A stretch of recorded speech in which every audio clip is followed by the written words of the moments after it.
Yes, welcome to the No State Project live from the fortified compound in Mesa, Arizona, where I am assuming that the LRN feed, that's the Liberty Radio Network, is going no problem. There may be people on Skype can let me know about that. Not here in the stream there, but hopefully everything is okay. We don't have that particular tech issue that we have to deal with here today. So welcome back, everybody. We're also streaming live, of course, on my YouTube channel. No, there it goes. Okay. Now I can hear the bumper.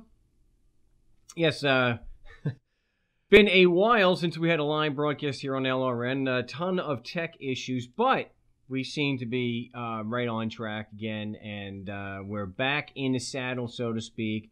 So glad to be with you here, and I got a lot of stuff I'm sure we can get to. If you want to join me on the big show, it's 218-632-9399,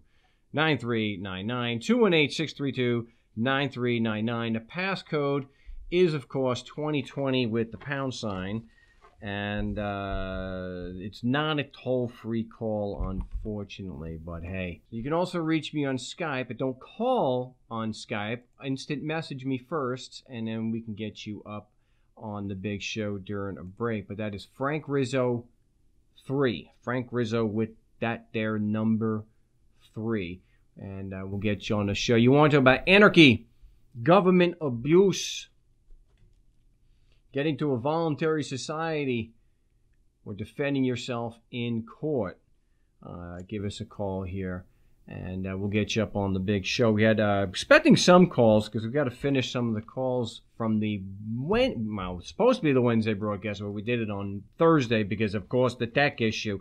Turns out it was my microphone just decided up and die. So it worked pretty good for a while, but as far as a long-term kind of thing, I wouldn't go with a perception ever again.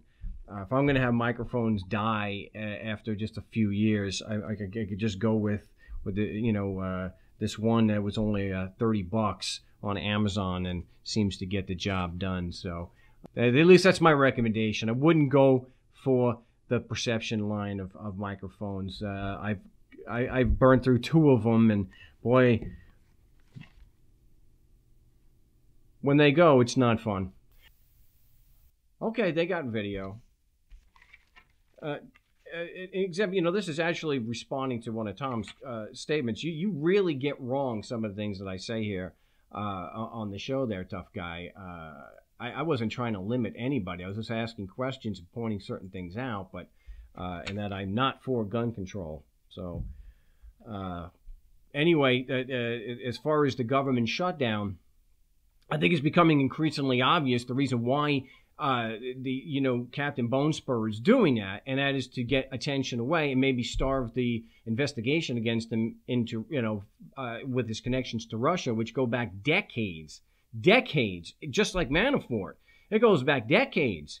It seems to be pretty damn obvious that if you just look at some of the things that Cheeto has said, that this guy, even if you take out of the equation at first, is he actually trying to assist the Russian government and Russian interest?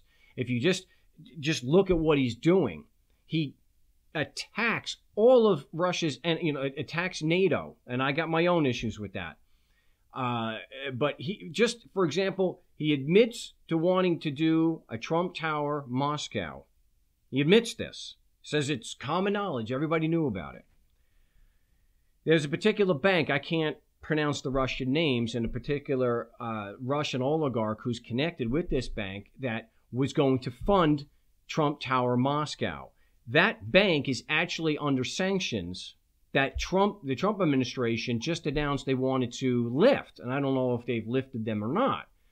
So those facts, just those facts, are pretty damning. You had an interest in Trump Tower. The bank who was going to finance you is now under sanctions. And unlike all the other candidates, you're the sole candidate that was talking about easing the sanctions on Russia. So now once he's president, what does he do? He eases sanctions on Russia. Oh, man. Just Trump is the Pied Piper who couldn't care, who hates him. He is being used to keep us distracted for the failure of the petrodollar and the coming collapse. Well, he certainly is a tool. That's true, and he doesn't care what any. Well, I don't know. He's a narcissist, an extreme example of a narcissist, and he certainly does seem to care what people think about him. Anybody who's ever seen any of his tweets knows he cares about what people thinks about him. That's the biggest thing to him: loyalty and sucking up to him. It's like North Korea type stuff when you see people around the table in the White House. And they're talking about what a great guy he is and how much they enjoy. Oh, it's sickening. I don't. Hey, there he is. Okay, good. Well, as it's been a while since you've been on here, or I've been able to catch you, and our last conversation really got me a little bit bummed out, and today again, the comment that I made about having no government. I mean, the whole problem with all these people coming over the border is because there's so much free stuff they're handed as soon as they get over the border. Really? If those incentives were stopped, they wouldn't be doing that unless they could support themselves. What free stuff are they getting once they cross the border, and who is giving it to them? Oh, come on. You're telling me that these people are coming over and just being tossed out on the street? I didn't say that. What I'm asking you is I'm just asking you to explain the statement that you made, that they're given free stuff immediately. And I want to know, as soon as they cross the border, they're given free stuff. And that's why they're coming here. The idea that people who are wanting to leave Mexico, not because of the incredible level of violence just from the drug cartels, that's not why they're leaving Mexico. That's not why they're leaving the hellhole that is Guatemala and places like that because of drugs. They're not leaving because of how dangerous it is. They're not leaving because of the poverty situation. They're leaving because they're being promised free stuff. And the thing is, that may be true on a very small level, but I don't think the overwhelming majority are coming here for free stuff. So give me some details exactly what free stuff they're getting as soon as they come over the border and who is giving it to them. Well, I don't have those facts in front of me, but I read enough and I see enough, and I see that the school systems, especially in California, are overwhelmed with illegal immigrants. That they're not paying taxes, yet they're going to schools.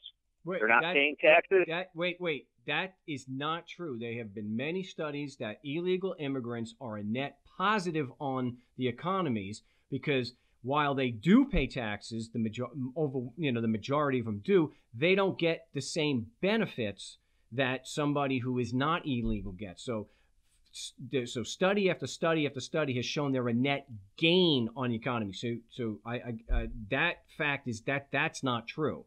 As far as overwhelming schools, I believe there's there's truth to that, but it's and the health system and the healthcare system. Where is the healthcare system being overwhelmed? Man, I don't know if you are living in a bubble or something, or you don't hear and read the news and understand what the complaint is. I mean, I'm not making this up, Mark. Come on. I just want you to give me an example. I'm hearing these people, when they do run out of their benefits, they just move to another state and get it over and over. I can't show it to you. I don't have it in front of me, but Q has been really adamant about showing me these things. I wish I would be saving these articles and saving this information, but it's a fact. These people are coming over here, and I hate to keep saying these people. I'm an immigrant, okay? My mother and father came here legally, and I hate to use that word, but they came here with skills that they could. My father could get a job immediately and got a job immediately and was able to sustain us and provide for us. You can't just let people come in here with zero skills, with nothing but the clothes on their back. You know damn well they're not just being, go live on the street corner. No, it doesn't work that way. You know better. But you sound like that's the flip side of the argument you don't like about gun control and limiting how many you can't just let. Okay, you can't just let people stockpile weapons because they could go crazy and people could be hurt. You just can't. So I see you falling into that kind of trap. I look. Mark, I tell you right. Mark, hold on a second. Hold on a second. If I stockpiled 1,000 guns, I only have 2 hands. How am I going to use these 1,000 guns? That's a ridiculous statement. No, it's not a ridiculous statement. You look at what the guy did in Las Vegas. Okay, there are plenty of example after example after example in United States history, especially the last 40 years. There is so many examples of people stockpiling. I know it's called an inventory. I get the whole, but loose cannons, that happens.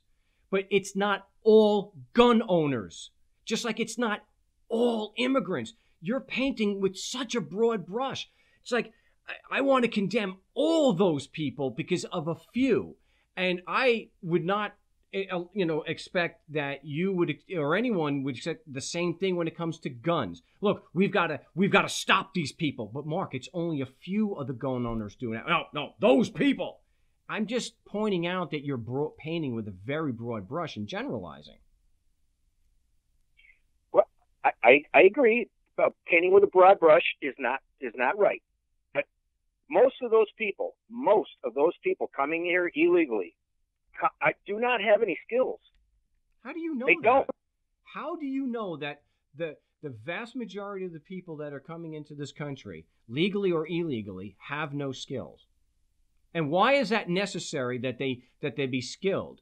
My grandfather came over from Sicily and worked on the docks. As much as I love my family, I would not be one to say that working, and I don't mean any disrespect to anybody, especially my Sicilian paisans, I wouldn't say that working at the docks meant that he was, skilled. Should that have kept him out of the country, out from freely traveling? Do we really stop people from freely traveling based on what skills they have? Back then, they did. You had to have a sponsor, or you had to have skills that you could provide for yourself immediately. When your father or your grandfather, whatever, came over here, the rules were a whole lot different now than they are now.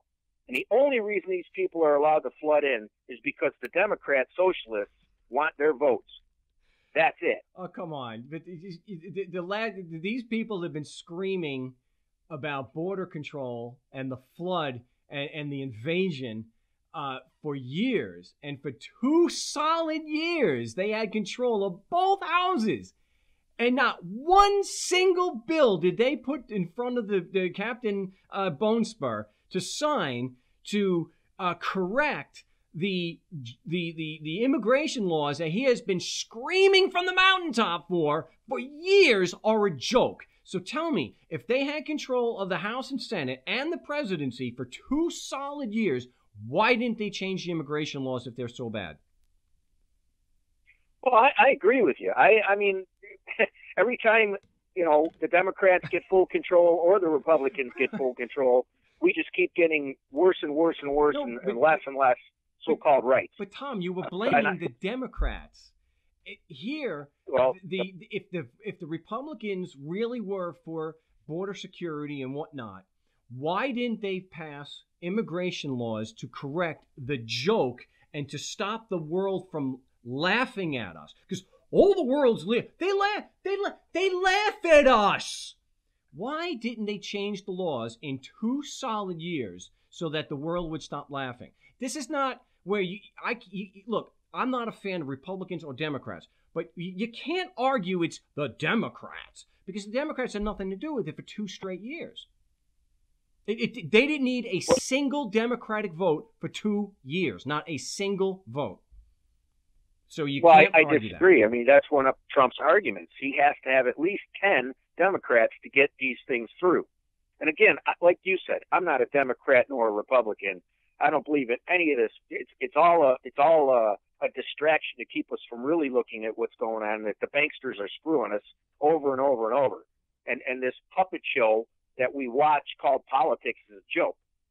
But the bottom line is, you can't just have people flooding into this country and asking for support. They are getting support. I can't believe you would argue that they're not. They wouldn't come here if they didn't have these incentives. I asked you a question. That's what I did. I'm just challenging the assertion that you're making. I'm not taking necessarily a position on that. And statistically, illegal immigration has been steadily in a decline for the last decade or so.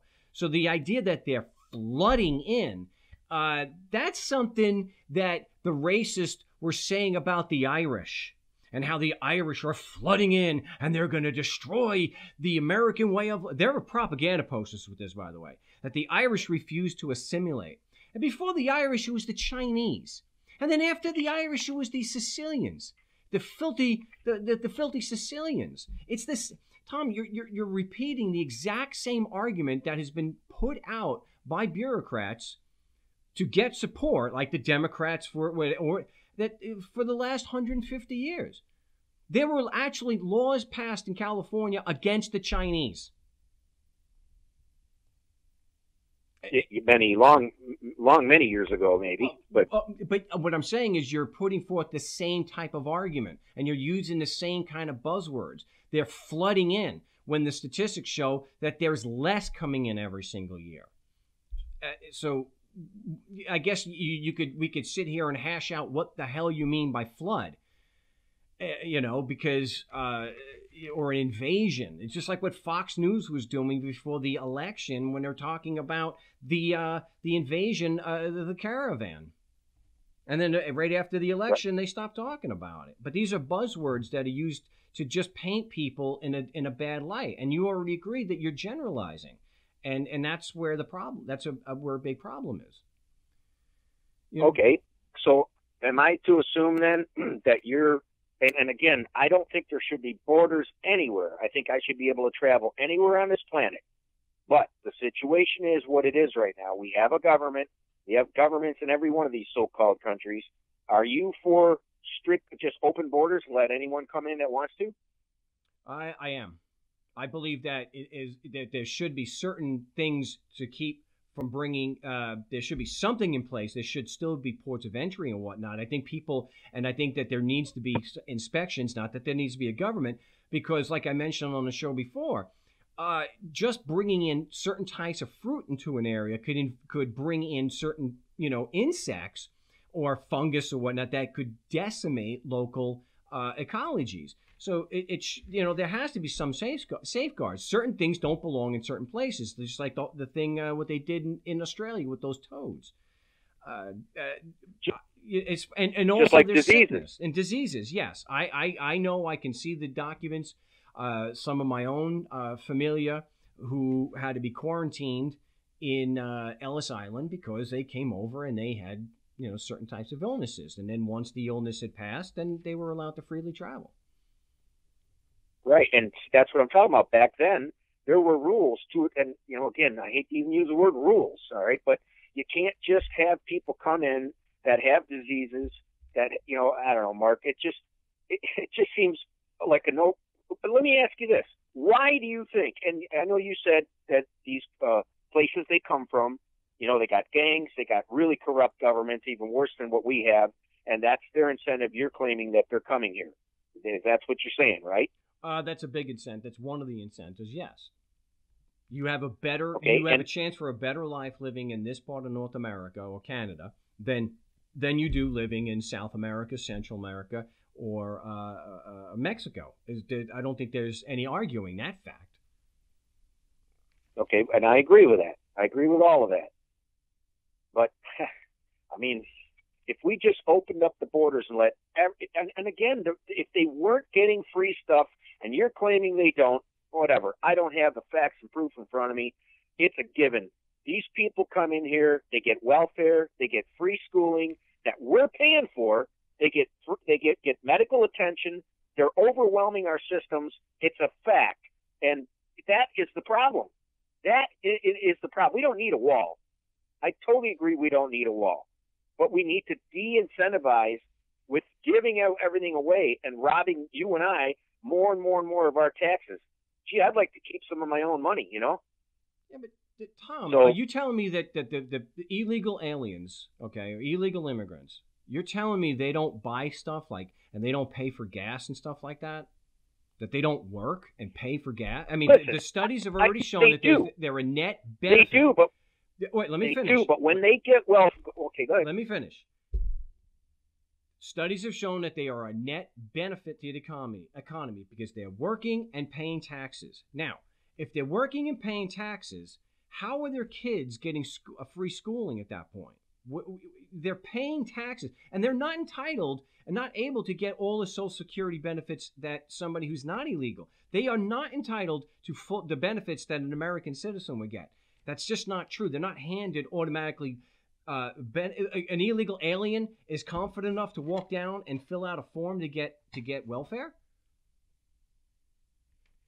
Oh, trust me. It's here's a yes. Here's let me clue you in a little bit. I've worked in places where they're all foreigners, okay? And they act like they can't speak English until there's a mistake with their paycheck. All of a sudden they know English like bingo. So yes, they can figure this out. They have a network that they can figure this out. Okay. I mean, come on, man. But look, I know there was an old joke that was popular out here. Oh gosh, what does an illegal alien have in common with a cue ball? And the answer is that the harder you smack it, the more English you get out of it. You're talking about a very, you're trying to. I think I may have my troll back. But I think you're generalizing. You're going to have a few bad apples. Yes, you're going to have people like that. No, I'm not arguing that point. I think you're right. Just like, however, if you try to apply that same logic to gun ownership, all of a sudden your argument, you would never accept it because you have to do X because there's a few that you have to punish all of them because some of them are doing this. If without a government. What do you envision seeing, or who do you envision and how of enforcing immigration type rules that are fair and it's not a question that that they are violative of people's life, liberty, and property? Who would do that? That's easy. That's easy. Without a government, there would be no problem. Without a government, I believe we could have open borders. How? Because there would be no way for these people to force us to give them stuff, period. And I'm fine with that.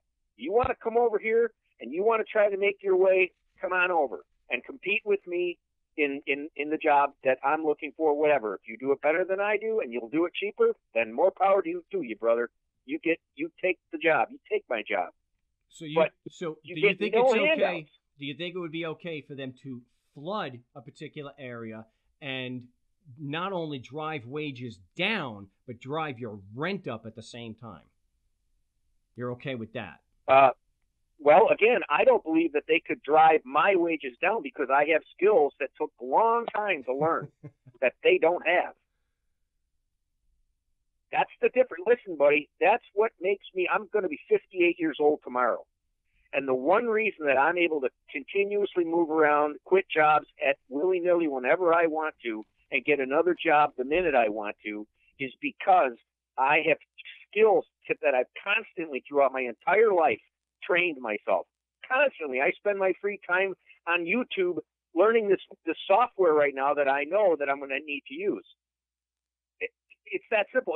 Longevity at a job doesn't happen anymore. You don't get 30 years in a job and retire with a gold wristwatch and a pension. There's no such thing. So, what job security is now, it's your skills. So you're okay with people just coming in, and as long as they have skills, it's good. So they can bring dangerous insects that are, let's say, indigenous, let's say, to South Africa, and bring it. No, I don't like that, Mark. I don't like that. But right now, these people are crawling over fences, coming in through tunnels and everything else. So who's checking them? Why do you think some of these things like measles and many other diseases that have been conquered are popping up again? We really can't have ports of entry, like you said, unless we do wall off the whole border around the entire country, and that's it's not going to happen. No. So it's going to come in. It's coming in now. Yeah, I get that. I heard a report about a particular insect that infests wood, and that's brought in, and it causes billions of dollars worth of damage, and they're not able to stop it.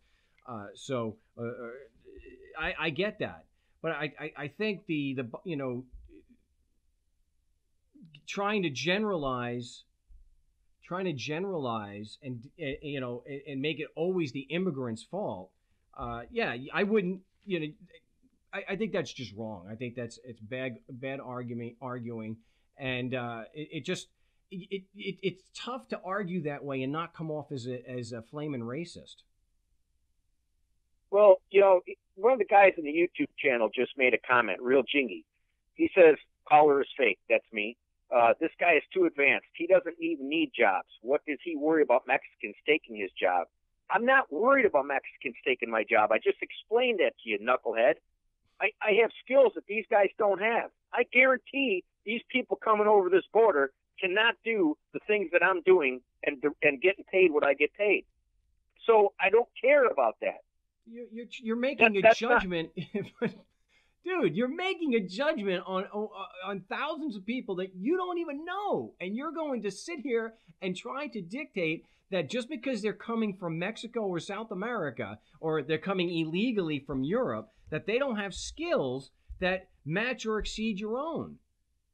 You tell me if they did, they could apply. If they did, they could apply legally to get citizenship or at least a green card to come in here, because we need skilled people.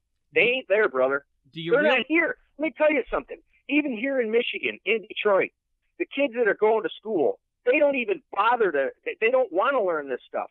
Trying to find people in my field, whether it's CNC programming, CMM Pro, any of these fields right here, good luck. That's why I can bebop around. They aren't there, let alone the Mexicans that are coming in with you know, just the clothes on their back, chicken, whatever, you know. I don't want to sound racist, but it's a fact. But it's Tom, a frickin' fact. Tom, the majority of illegal aliens are people who did come here on a visa and didn't leave. So they may have gone through the arduous process of showing that they have skills, and they just don't leave. It's just like this crap about the wall. And I know you don't support the wall, but it's this thing about drugs, and they're worried about drugs when most of the drugs don't come into over the border that way. They come in through ports of entry. But the idea that illegal immigrants don't have skills that are as similar or exceed yours, you're just dead wrong in that way. There's just no, it's just not true. Some will be less skilled, some will be about the same skill as you, and some will be far more skilled than you. So you can have a doctor overstay his visa. You can have somebody who's a nuclear physicist just decide, I don't want to go home, and they overstay that.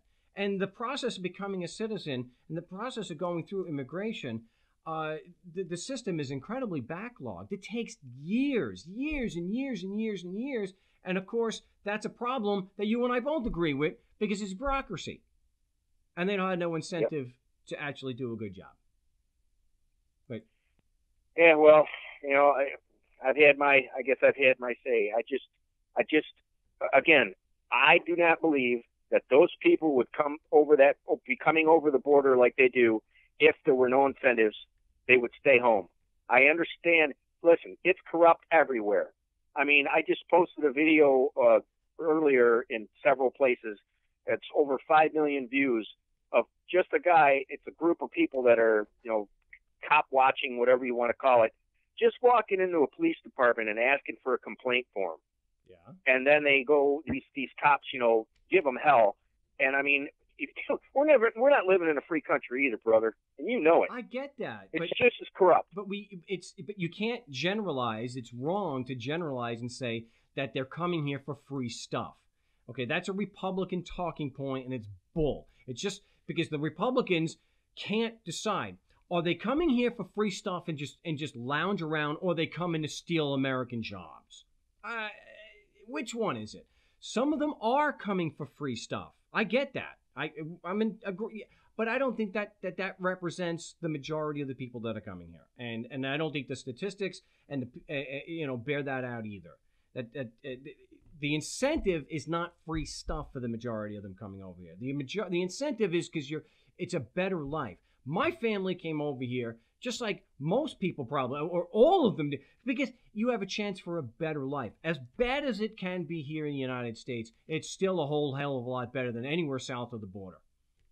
And better probably than living in Africa or most of Asia. So that's why. But to pigeonhole and say they're coming for free stuff, nah, that's just some, but not nearly all of them. You know, that statement you just made is very interesting as well. I agree with you. This is probably the best place in the world to live. I mean, that's debatable too. You know, but in general, it's a lot better than living in the places you just described.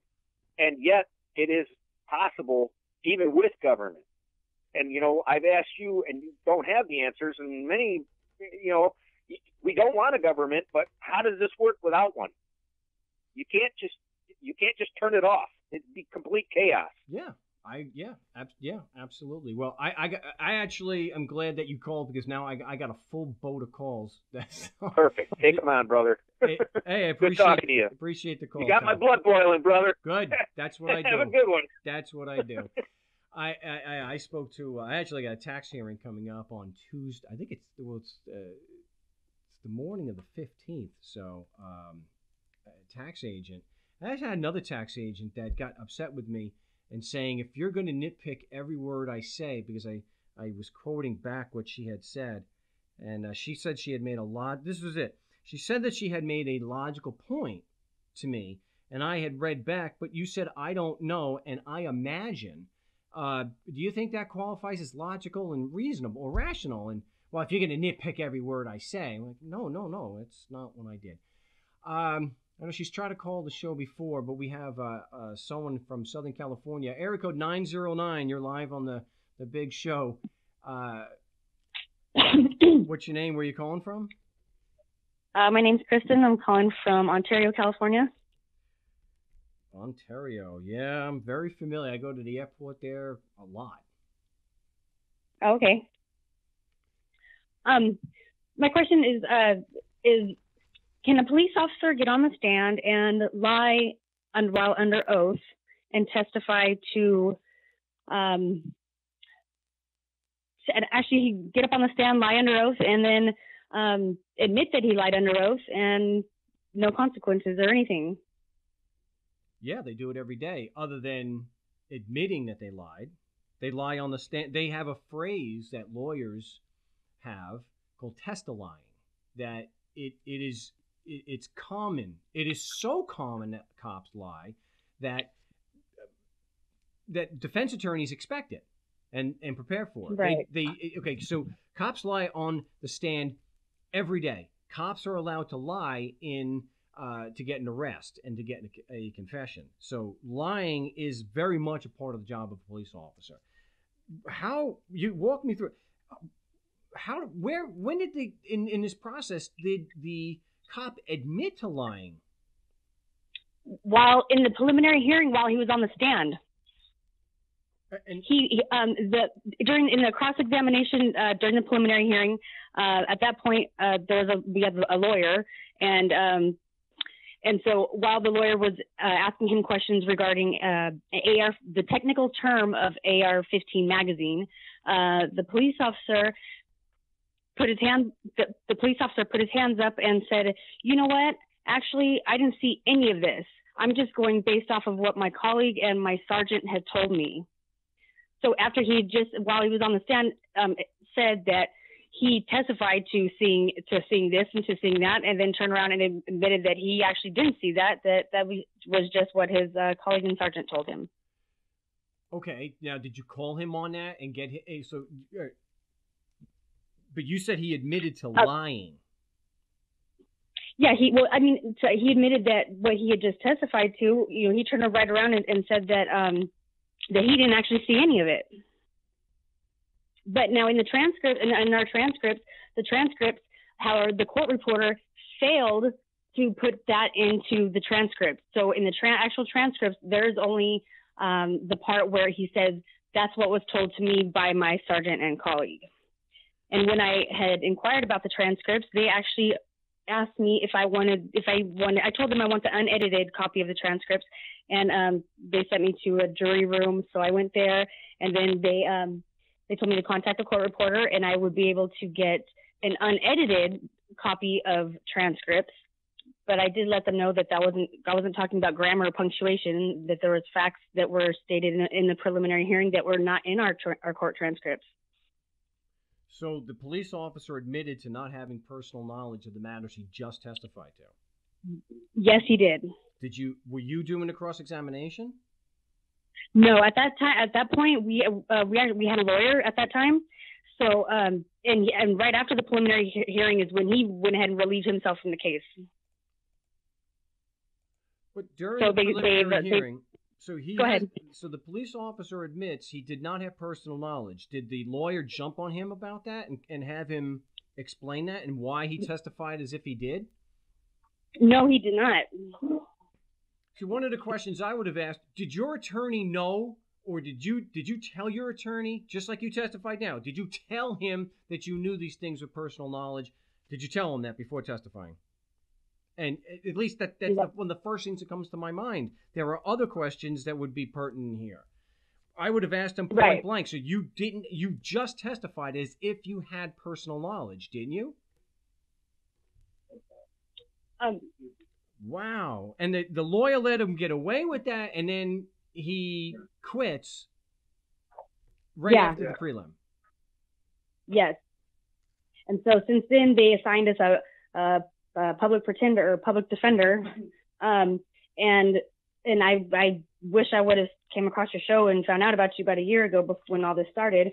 But and now we're in the pretrial stage now, and the whole thing is just, it's a kangaroo court. It's absolutely, I mean, the judge in the preliminary hearing went ahead and held to answer. So the next court was supposed to be for an arraignment on information. After the preliminary hearing, they also added an additional charge as well. So the judge hears this on cross-examination? Yes. That the police officer wasn't necessarily admitting to lying, but he was definitely admitting to not having personal knowledge. So since he didn't have the personal knowledge and he admitted that, the attorney didn't move to strike his testimony. No. And so despite this, the new public defender, knowing this, has not moved to strike the police officer's testimony and dismiss? Correct. She is now wants to file a motion to suppress evidence based off an illegal search and seizure. Wow. Well, it's unfortunate you do have a public defender there, because they're not going to defend you the way you would like to be defended by challenging these things. Correct, but now the only kind of the reason that we had the public defender was, for one, to request Brady material and for discovery. We were told that we are not entitled to the police officer's reports, because if we're representing ourselves, well, that we're not entitled to that part of the discovery. And the police officer that was on the stand, he's the one that is up there saying basically that he did it all. He made the arrest. He found everything in the house. That he basically is the one that did everything, when he wasn't. He was maybe even in the house just a couple minutes. He was not even the arresting officer. And so his report is the only report that we have. And there must have been probably at least five other police officers that were there that we have still yet to receive their police report.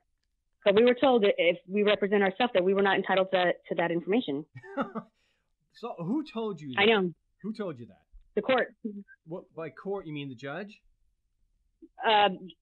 Yes. The judge told you if you defend yourself, you're not entitled to discovery and Brady material. Correct. It's Rancho Cucamonga Courthouse. Wow. Did you ask him to cite that? No, not at that moment I didn't, but I wasn't sure. I mean, I wasn't sure exactly what to do. Okay. Remember, if you get a chance to defend yourself, or you got this lawyer assisting you or helping you, and since you're in California, you either have to do it yourself or have the lawyer, no in between. California really sucks for a lot of reasons, and that's a big one. The judge lied. He's absolutely dead wrong. So because these people lie at such a furious rate, okay, it's a fire hose of lies. It's safe to assume, for framing a defense and how you're going to defend yourself, to assume that every single thing that they say is a lie and have them, and because our job is to have them verify it. So somebody makes a claim that all illegal immigrants, those people, are coming here for free stuff. So you don't accept that. You've got to have something specific.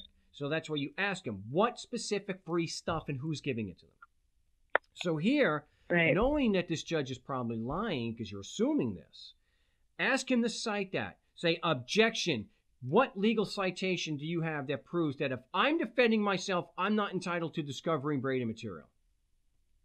Okay. And so if he turns around and says, I'm not going to tell you that, well, then I am going to file a motion to recuse you because you're wrong. And your lawyers will have to come up with some kind of citation to show that a someone defending themselves, all of a sudden, the discovery rules don't apply anymore. The one rule that does apply is, as far as what they, when it comes to getting things, it's not even necessary. Look, when they say that a prosecutor cannot speak to you, if you're represented by counsel, that's true.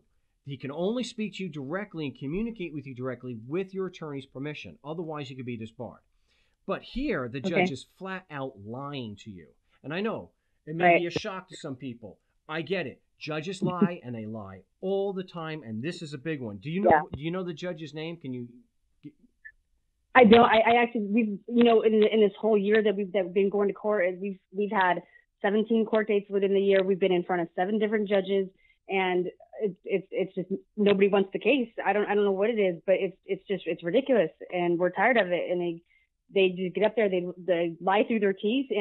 And when we mentioned to the public defender about the police officer's testimony, she said, well, they're not going to charge him with perjury. Well, why not? Because if that was me or anybody else, and we were on the stand and we were under oath and we got caught lying or anything like that, we would be probably held in contempt of court. Well, so why is it that because they have a badge that they just get away with that every day, all the time? Yeah, and so what ridiculous. What should have happened, and this is what I teach people, and I'm not a lawyer, and I don't pretend to be a lawyer.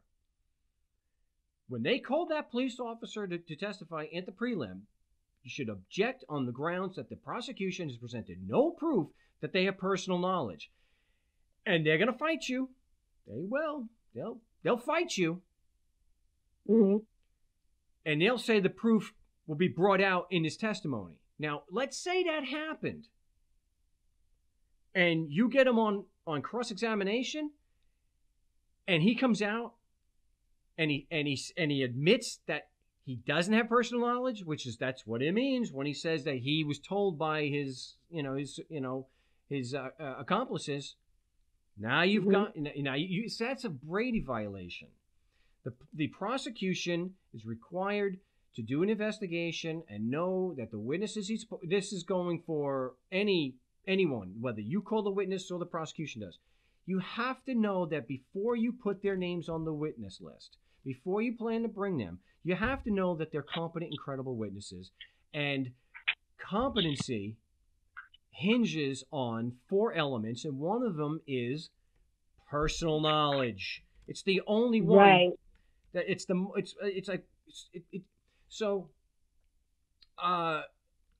that should, this is so, and of course now you got a public defender who doesn't even want to raise this, and they have a plausible excuse in that I don't see this in the transcript, because you said that part was scrubbed from the transcript, right? Right. Yeah. And the only witness that heard those statements would have been the lawyer at that time, and myself. So, but the whole, the transcripts, I have tore apart the police officer's transcript, and the whole thing is it's a joke. When he's asked questions, he doesn't answer them with a yes or no. His remarks are, I believe so. He says, I believe so 28 times in this whole entire transcript. And when the actual attorney asked the police officer, well, what is your basis for believing so? his response was, "I don't remember." It's a joke. It is just a joke. The prosecutor in his questions in the preliminary hearing, that they were all their leading questions. I mean, it really is. It's just a joke. And okay. There's so many things that they've done wrong in this case that I don't even know where to start. When did this start? What date? This started. November of last year. November 2018. That's not. Yeah. Well. No. Yeah. I'm sorry. November of 2017. Okay. But the case, they have the case filed in somebody else's name. Actually, it's in my cousin's name, and so and also in the preliminary hearing, the police officer doesn't even properly identify in court. The police officer, I'm sitting out to the right of where the police officer is sitting on the stand, and when asked where the defendant was sitting in the court, he said right over to my left, which would be where the prosecutor was sitting. So it doesn't even properly identify in court. I mean, it's just, I don't know how to get away with this. It's just crazy. I would look into the denial of a speedy trial, but I'm thinking because you had attorneys involved, they probably did the prosecution a solid favor and waived your right to a speedy trial. I'm gonna bet the farm on that. Okay. Yeah. Okay. Find out. Speak to the attorney. Say it's critically important. If you have to, have the current attorney speak to the other attorney and find out. They should be able to look at and it may be an indication of that on the docket, but it may not. So it may have just been a verbal thing that they did in court. So find out, because if they did that, which I'm almost certain they did, you don't have speedy trial rights now anyway. Okay. But what is if you can say, what is the actual charge here?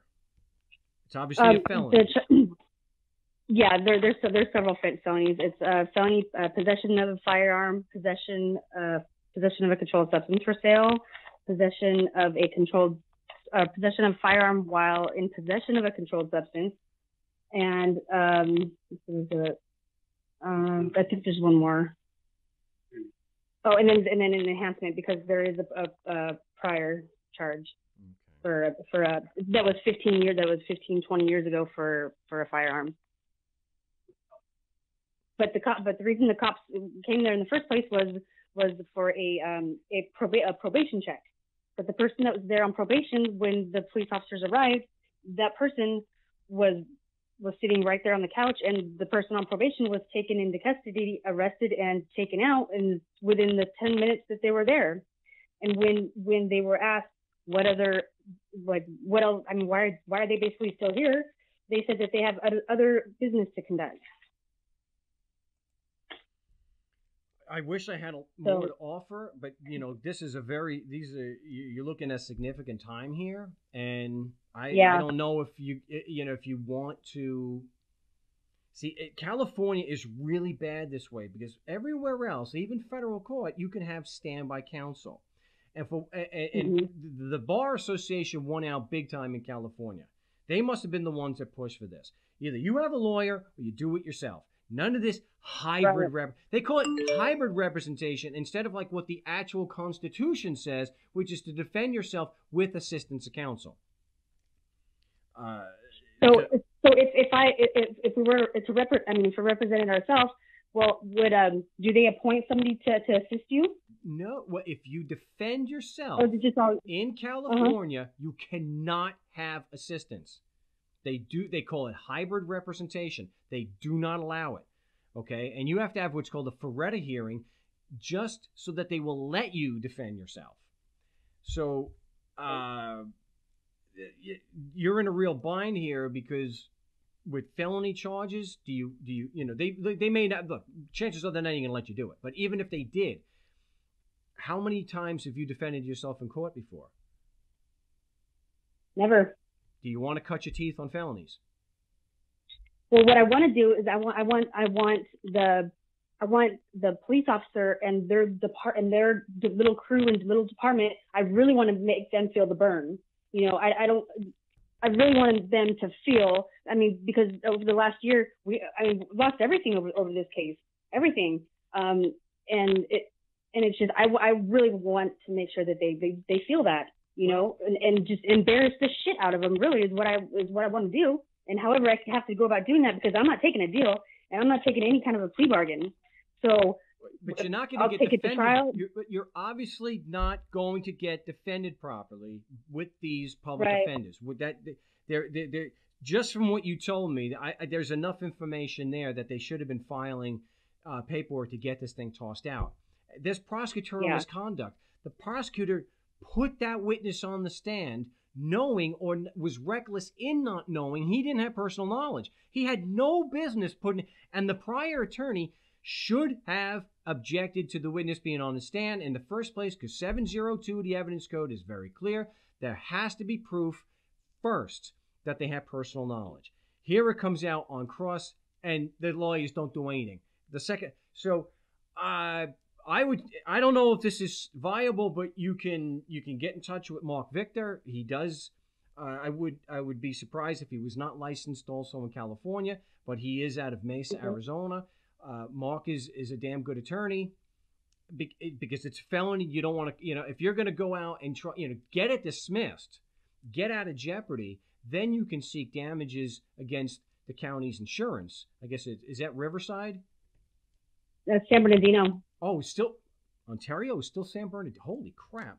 Okay. The case is in Rancho Cucamonga Superior Court. Oh, okay. All right, I got you. All right, so. You could bring a claim against San Bernardino County's insurance, and that's a way to to maybe hold the actors responsible. But you got to get out of jeopardy first, and you're not going to do that with a public defender.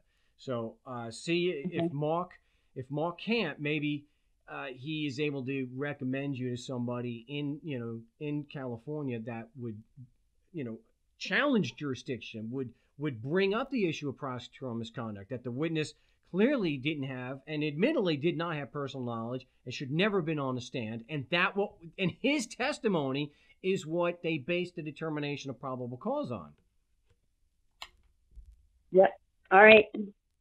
I wish I had more for you, but I'm glad we were able to connect and let Marc know that I gave you his name. Okay. And where would I find his number? Just all you got to do is Google Marc Victor, Attorney for Freedom, and you'll get his website. Okay. And he's in Mesa, Arizona? Yes. Okay, great. Thank you so much, Marc. You're welcome. Let me know what happens. I will. All right. Good luck. That is a huge issue with California. I'm all for defending yourself, but when it's a felony and you've never defended yourself and you're looking at significant time, if it's California, that's why I'll tell people you don't want a felony to be your first rodeo. And if you're in California, you do not get to have an attorney assist you. It's all or nothing. These bastards over there. So, yeah. I'm pretty certain that this is not my troll, so I can go to. You've been very, very patient. You're a Skype caller. What's your name? Where are you calling from? Are you talking to me? I am. Oh, well, I'm not on Skype. I'm actually on the telephone. Okay, well, what's your name? Where are you calling from? That's James from Alaska. Oh, gee, I thought you sounded familiar. How the hell did you get that thing to come up and? All right.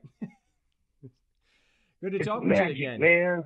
Do you know it was actually warmer last week? It was warmer up in parts of Alaska than it was here in Mesa. Well, it's like 6 degrees right here right now, but it's going to get warm up to 30 a little bit, couple of days from now. So it'll start raining here pretty quick. What can I do for you today? Sorry? What can I do for you today? Well, okay. Well, I was kind of following up on what Tom was talking about before I get to my other stuff. I'm kind of curious about I guess I'd have to ask, do you like the society in which you live? Do I like the society in which I live? Yeah. Generally, yes. Okay. So, what's the difference between the society that has been established in the United States, the North American continent, as opposed to a society that was developed in, say, Mexico or Somalia or wherever else? I guess it depends on the comparison between the societies that you're referencing. But what are you actually getting at? Well, what Tom was saying is they're getting free stuff, and I'm saying the free stuff they're getting is access to a society such as we've developed, as opposed to the society that has been developed in the countries of their origin. Okay, but you and I had nothing really to do with the development of modern society. Well, we are part of the same group of people that made it. We have the same outlook on life. Wow. The same need sense, to have the same need to have a high trust society. I missed that part. What kind it of wasn't society? Developed by those other countries. Okay. Well, all right. So if we import a whole bunch of people from those other societies, what's likely to happen? Well, if you use the United States as an example, people have been coming here and invaded the Native Americans' land for hundreds of years. I don't think that's an actual thing. I would call them settlers. Settlers? Not invaders. Yeah. But you can read. You know, the settlers in the Midwest. You know. Well, people yeah, that but settled the land and made it productive and. If you go online, you can actually see mountains of the skulls of the buffalo, because there was a United States government program to destroy the Native Americans' food supply. This is a matter of policy. Not only were they trying to destroy their food supply, but there was a decades-long, maybe over 100 years long worth of forced integration to destroy their culture, so that they were forced into white European type schools in the United States. If you read Columbus's own, but as far as invaders, if you read Columbus's own diary, you can't see him as anything but a conqueror, and he talked about how easy it was to enslave the natives. They absolutely did invade. I don't think there's a question of that. I mean, America. Well, have you ever looked at the societies that were in existence when we got here, when the Europeans showed up? Well, yes, some of them had sophisticated societies. Not all of them were. It was a racist thing to describe them as the red savages. They had commerce between, and I know it's the popular Republican talking point. Well, you know, Indians killed Indians and Africans enslaved Africans. Oh, it's okay after European. Yeah, the tu pro quo, whatever, fallacy that is. But a white European. Yeah, well, the fact that they were killing each other at an alarming rate before we even got here is never talked about. I don't know if it was Those alarming. People were warring against each other for centuries before Europeans showed up. Oh, but when the Europeans initially showed up, we stopped all that. No, we were pretty good at doing slavery too, but we were also pretty good at stopping it. We're the first European peoples were the first one to outlaw slavery. Nobody else had ever done that before. You don't think that? Don't you think that the world is a better place without slavery?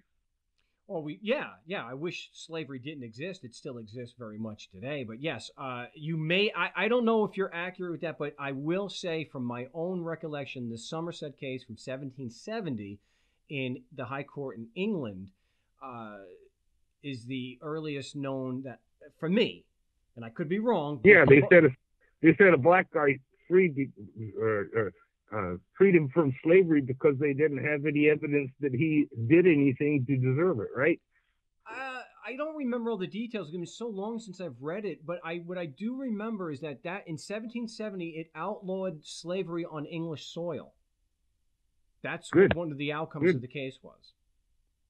I wonder when the equivalent thing happened in Saudi Arabia. Saudi Arabia. Yeah, I don't think it ever has.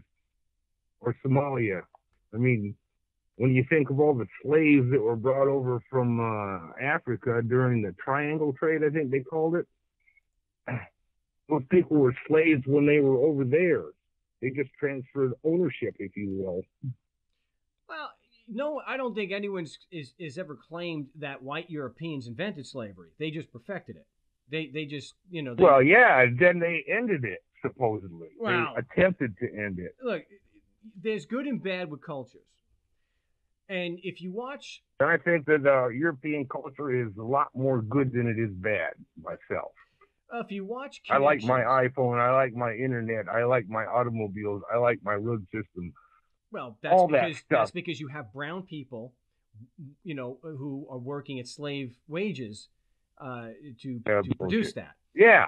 But the reason that you would want to limit immigration is so that the people that are existing in the country have an ability to make a living wage. I mean, the corporations and everything really like this illegal immigration because they can get labor for way cheap and not have to pay a decent wage.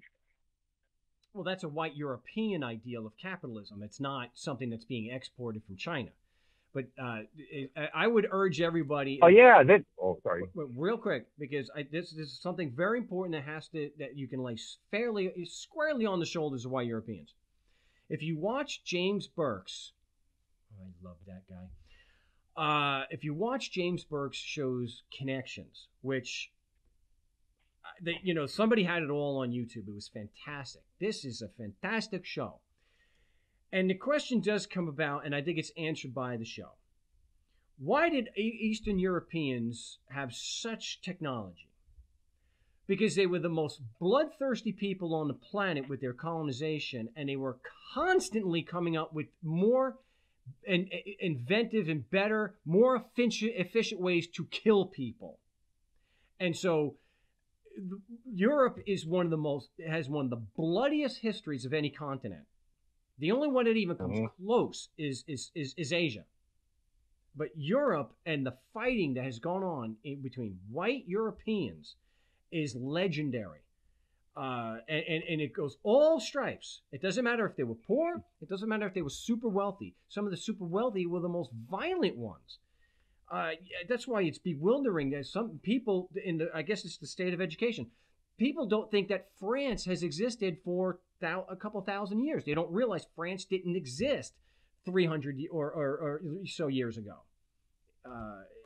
It was warring factions. Well, none of I don't think any of them did until it became necessary to get together and protect themselves against the other, Well, it was always that way in Europe. Germany didn't exist 400 years ago. I mean, it was... you had Saxony and it was always, they were always fighting. Look at the Roman Empire. They built on what the Greeks did, okay? And they had unbelievable. They had aqueducts. They had running water. They had indoor plumbing 2,000 years ago. They had amazing technology, okay? And some of it still stands today. But they were one of the most. They were one of the most violent societies the world's ever encountered. So, I don't think you want to be so myopic that just because we have a damn iPhone that it's a better culture. And bottom line, we all came out of Africa. And I don't say it's better. I say it's different. Well, yes. But I personally, I think it's better. If it wasn't, I would move to Somalia. Well, another thing, you really hark on President Trump a whole bunch. But don't you take into consideration the option that was offered in as an alternative to President Trump? I jump on him a lot because he did so much to demonstrate that he was worse than any of the he was the single worst Republican candidate. Absolutely the single Actually, he worst. wasn't. Who Actually, he who wasn't. was worse than him? He was good enough. I'm sorry. He was good enough that he touched the heartstrings of the people that elected him. Well, they wanted what he was giving them. They wanted not so much immigration. They wanted to try to cut down on the 22 million illegal aliens here in this country right at the moment. That's double what they were saying. Think of how many jobs there would be for people that live in the country if there weren't people that are willing to do it for an unlivable wage. Live seven James, people to an apartment, that kind of thing. James, you would agree that with the highest prison population in the world, the United States, that let's say 500,000 people are in prison because of a code violation. They're only criminals because a politician said so. Wouldn't you agree that smoking pot doesn't make you a criminal just because a politician said so? I agree. Okay. Now, the 22 million is literally double what the Republicans were saying before the election, that it was 11 million. Those people. Yeah, they've had better accounting since then. They've done several studies by some of the big universities back east that have come up with a number between 7 million and 35 million. I wouldn't think it was nearly that high. That's a significant portion of the American population. You're talking 10%. 10% are illegal. But consider this: no matter how many there are, aren't they in the same position? Wouldn't it be fair to argue that they're in the same position, that they're only considered illegal because a politician said so? Well, don't you think that you have the right to defend your property? I agree. Against invasion. I believe that it is. I have it's self-defense, and it's morally right or ethically right for me to defend my life, liberty, and my property. Well, what about if you and your neighbor got together? Would you say that you had the moral right to defend yours and his property from invasion? From invasion, yeah, but but that's not. It's not accurate to characterize people immigrating as an invasion. When they do it under the fence or through a tunnel or something, I would say that would be an invasion. No, that's because not they're changing the makeup of the country. They're changing how things are done in the country. How are they changing? We used to live in a very high trust society, right? And right now that's way down. Let me remind you of something historical, because you are touching on something that has happened, and this is actual law, and it was for over 100 years in Missouri, and the Mormon Church suffered severe persecution in Missouri. And there were several reasons for this. The big reason was that they voted as a block. They tended to vote as a block. They were abolitionists. They were anti-slavery. Missouri wanted to be admitted as a slavery state. And it was a problem because they were trying to change our society. Right? Now the Mormons were trying to change Missouri society, all right? That's historical fact. That's the way the Missouris were. So what they did, or what they believed. So what they did, they had a guy named Governor Boggs. And anyone can look this up. This is absolute historical fact.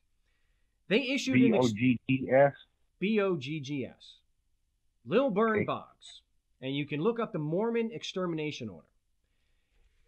That was to kill every man, woman, and Mormon child in Missouri because they were changing society.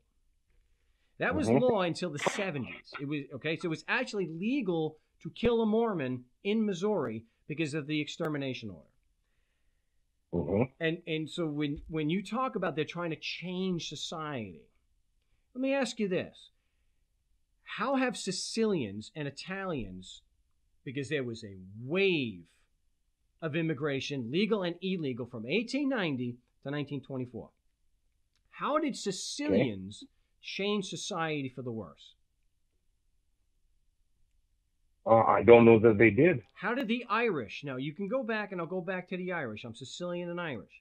You can go back and you can go online and you can see the propaganda posters about the Irish being vermin and that the Irish had to be stopped and that they would not assimilate with our culture and they were going to destroy our lives. Okay, and that's why a lot of my familia actually stayed in Scotland for a year so that they could come over and not say that they were Irish, that they were coming from Scotland. Scotland. Okay, so yeah.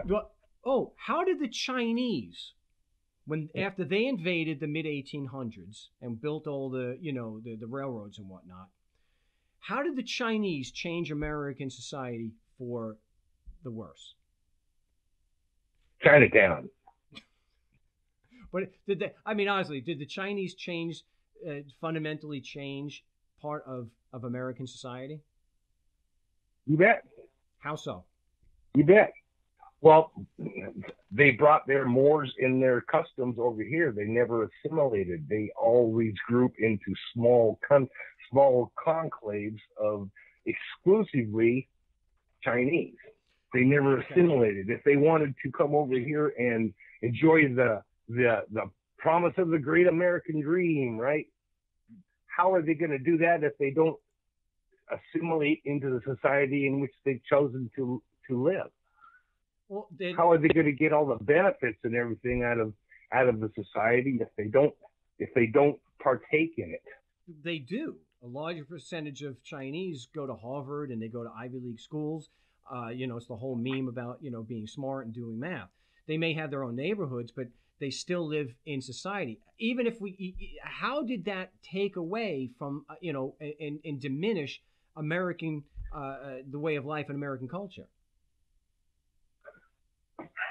Why do you think they came over here in the first place? But that wasn't the question. The question is, you're saying that they'll change American society and for the worse. And I'm asking you how, even if they have their own neighborhoods, do they do it? Because think about that for a second, because I know, and it makes my work easier because I love doing genealogy work, that let's say my family is from Carini, Sicily, and it's a little town right outside of Palermo.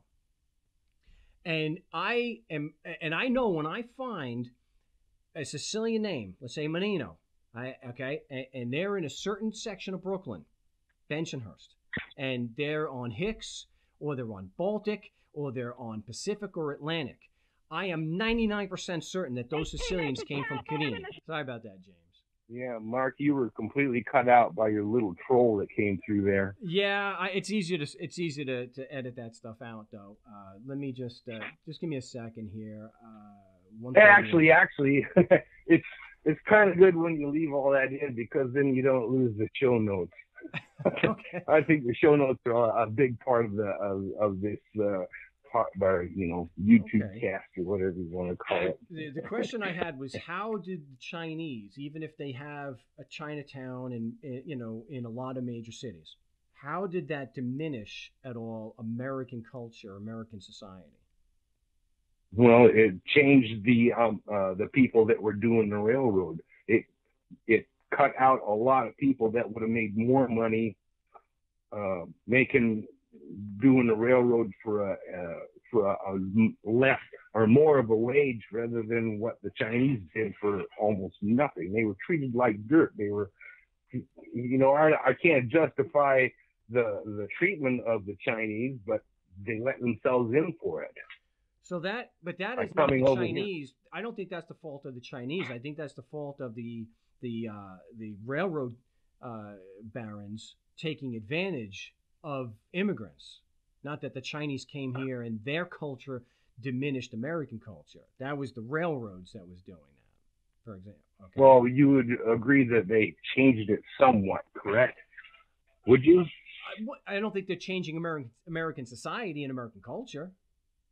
I don't see evidence of that. Even if they were working in a particular industry, for a limited amount of time, I don't see that that's changing American culture and American society for the worse. Again, that's the rich railroad barons. Same as they screwed, they used eminent domain to screw people out of their estates and their homesteads. Yeah, I agree. Yeah, they weren't very nice people, that's for sure. I agree with that. The railroad barons, it's just they took advantage of an opportunity that was presented to them. So, had the opportunity not been presented, they would have found other means to do the same thing. Hey, big business. So, anyways, I think that Trump is the lesser of two evils, which is why he got elected. But which candidate was he better than? All of them, apparently. Now, I'm talking about strictly not on the results of that. We're talking about strictly on the qualifications and the track record that each candidate brought to the table. Oh, you mean somebody that's not into the political system and isn't playing along with the powers that be to maintain the same powers that be into perpetuity? Then I think President Donald Trump was better than any of the candidates. No. Hey, he's doing it again. No, I'm not saying that. What I'm saying is, of the ones that were running, like Ted Cruz and Jeb Bush, those 7 or 8 guys that were running, as far as their qualifications and experience, which one wasn't as good as Trump? All of them. Wow. They were all part of the swamp. Come on, Mark. That's true. We've been talking about the swamp for years, and finally somebody comes along and says, I'm going to drain the swamp, and people believed him. Now, whether he's successful in that or not, I'm not going to speculate one way or the other. But the promise or the hope that he would be able to relieve us from this behind-the-scenes group of people that's controlling everything in the United States, I think Donald Trump was the best president, best choice to accomplish that. We don't have to speculate on the drain the swamp, though, because there were so many investigations into an ethical. Scott Pruitt alone for the EPA had, I think, 12 ethical violations that were being investigated. And as far as drain the swamp, this is a guy who lied about being a billionaire. Okay, he has paid off porn stars. He talked about grabbing women by the crotch. And he had a decades-long history of filing bankruptcy and not paying his creditors. And so you've never made any inappropriate comments about women when you're with a bunch of guys? Come on, he's just a human, crying out loud. He was bragging about going after married women, and he was bragging that he has grabbed women by the crotch. I have never engaged in sexual assault, and he was bragging about sexual assault.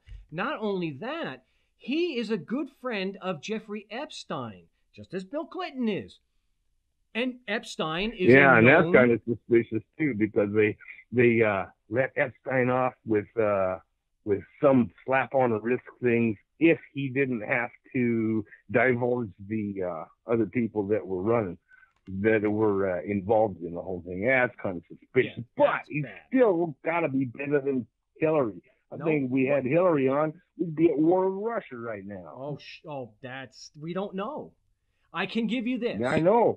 She talked like she was wanting to do it. I'll give you this. Sorry. My position, I've mentioned before. My position that you get the same policies regardless of who's in, I can't believe that anymore. The facts just don't support it. I don't believe that Hillary would, and I can't stand Hillary. And I'm not saying she should have been elected. However, there is a difference in policies depending on who gets elected. That idea is forever shattered with me. People who get elected, there will be some different policies, and that's evident. It's very clear. But I would have taken Jeb Bush over Donald Trump any day. Yeah. Any day. And I would have voted for either one of them. George Bush the second, I get it. George the lesser. I get it, but Donald Trump is such a vile, and all politicians are, but he exceeds. He is so much worse than than most politicians. And well, if worse means controlling the border or making moves to control the border, well then I guess I'm good with the worse myself. So, anyways, that's enough of that political crap. Tell me about quorum novus and why it won't work. I think I covered that with you, but I got a line of calls here. Oh, okay. We've been on for. Well, the fact that they didn't even address any of my oh, that's another thing. I think when I was in there, I didn't use the word object nearly enough, did I? Well, you used it enough, I think. I think as far as the quorum vote, I think what you're looking at there, it has to be issues that weren't raised before, correct? Well, they were raised, but they weren't addressed. He says, yeah, I know that's how you feel, but so what? Then at that point, I should have come up and said, well, I object to this proceeding any further until this issue is settled. Would that have been an appropriate response to that particular action by the court? It may have helped, but I think here the review is over because you've already raised the issues, and even if they didn't address it, they have reason to kick it out. I mean, I hate to say that, but I just don't think you can maintain it. Yeah, well, I was thinking that if you could raise it with the court that was the original jurisdiction, quote unquote, it didn't say anything about having to go to the higher court or anything. You could even send it right into the court that was doing the initial action against you. Well, I'll have to look into it some more. It just doesn't seem that what I know about it, because you already raised those issues, whether they were heard or not, they can use it as a bar to the remedy. Mm-hmm. Did you look at that link I sent in that Skype note? It's been a while, so resend it to me, and yeah. I'll look into it again. Oh, it's in that same chat with you and me. It's only about 3 up from the bottom, okay. So it's still there. Hey, Mark, I really like this no LRN stuff. This is a lot better. You don't get interrupted, and you can maintain a train of thought and everything. So I say screw LRN and their breaks. Wow. Mark, thanks. I appreciate the call. I'm sorry, I didn't mean to do it that fast, but I do appreciate the call. Friend Jim from Alaska, always good to talk with Jim, who is actually the son of immigrants also. Me, so hey, if you're American, you're either native or you're an immigrant, or the son of or daughter of immigrants. So we're gonna go to New Hampshire. Wow, it's been a month or two since we had New Hampshire. So area code 603, you're live on the No State Project. What's your name and what part of New Hampshire are you calling from? Hey, Samuel calling from Derry. Wow, I think you're the first one from Derry. From Derry? Yeah. I love New Hampshire. New Hampshire's a good place. Yeah, I have to, I'm a big fan of the show, by the way. It's my first time calling you. I've been watching a lot of your videos lately, and they're just really eye-opening and really great. Real quick, I want to point out to a lot of the Trump supporters here, it's disheartening to no end how so many people don't understand what a Hegelian dialectic is. And once you understand that, you can see right through all of these psychopaths, every single one of them. There isn't, when you look at the border crisis, it's a classic Hegelian dialectic where they create, they present a false narrative or create this false story to get a reaction out of people so that they can introduce a solution that benefits the agenda that they have. So Trump is not what people think he is. If you just Google protocols of the Illuminated Sons of the Golden Dawn, he's reading it like a script. You can see everything that he's been doing and everything that's going to happen in the coming months. Say that again. Which part? The name of the book or pamphlet. Just Google protocols of the Illuminated Sons of the Golden Dawn. There's 2 parts. There's part 1, part 2. There's 9 protocols. And when you go there, you can see everything that they're doing. Now, it's the Golden Dawn is a secret society. Aleister Crowley was a member of the Golden Dawn. So this, people, especially these Q people, the whole dark to light thing is really, when you look at it from a biblical standpoint, you're just going from the Antichrist system to the false prophet system. That's where we are in this moment in history. And what's going to happen, and the protocols lay this all out real clear, at the crash of the coming markets, is going to be the derivatives markets and all of that. They're going to declare the Federal Reserve unconstitutional. The IRS is going to be dissolved. And what they're going to do is they're going to introduce a gold-backed cryptocurrency. Now, gold used to be called, back thousands of years ago, a mark.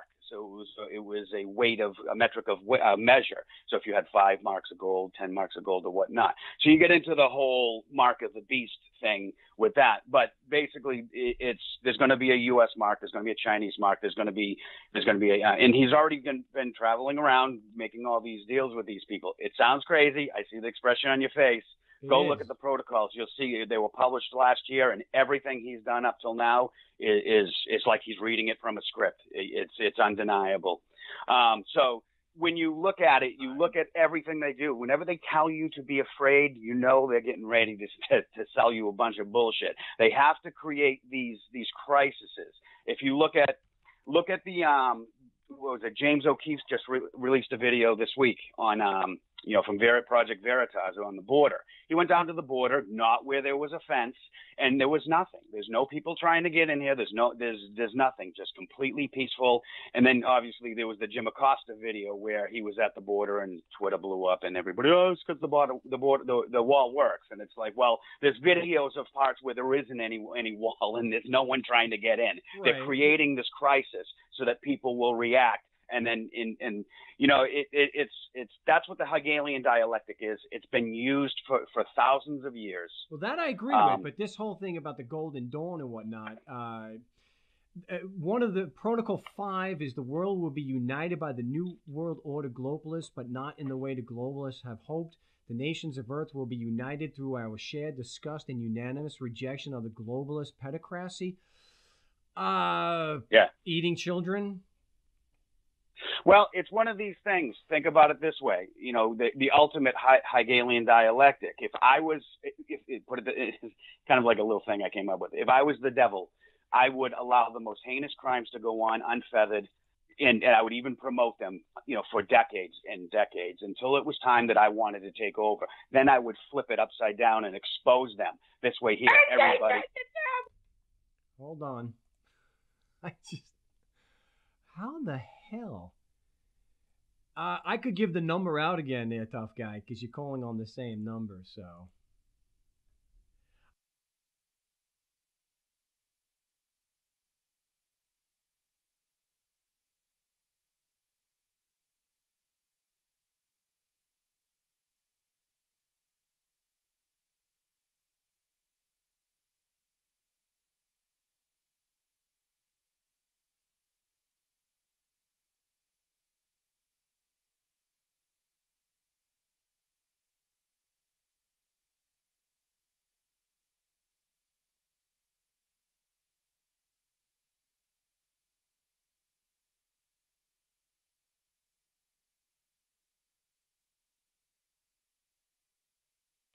Oh, I'm sorry.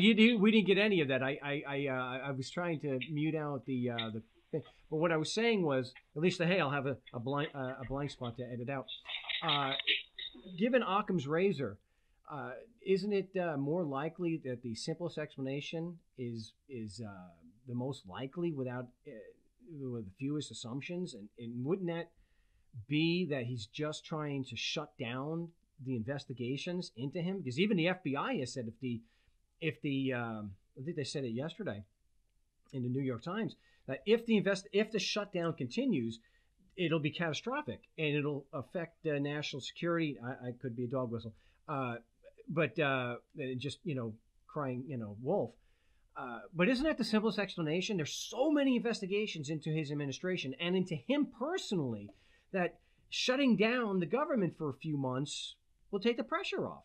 I mean, he actually admitted that's why he fired Comey. He admitted that to the Russian ambassador. where no American journalist could be in there, but Russians, released that. He actually said that Comey, he fired him. He was a nut job, and that now there's a lot less pressure on him about Russia. There's a war going on just beneath the surface that people aren't seeing. People, are you with me there? Did I lose you? No, I'm here. I'm just. Are you one of these Q supporters? I mean, do you see that there's no, not at all. It seems like. Not at all. I know. I'm exactly the opposite of that. I'm exposing it for what it is. I can see it. Okay, so you're not believing in this protocols of the Illuminati, because you were saying that it's a little confusing. Do you agree that Trump is this one of these illuminated sons of the Golden Dawn, and that he's trying to gaslight the media? Well, no.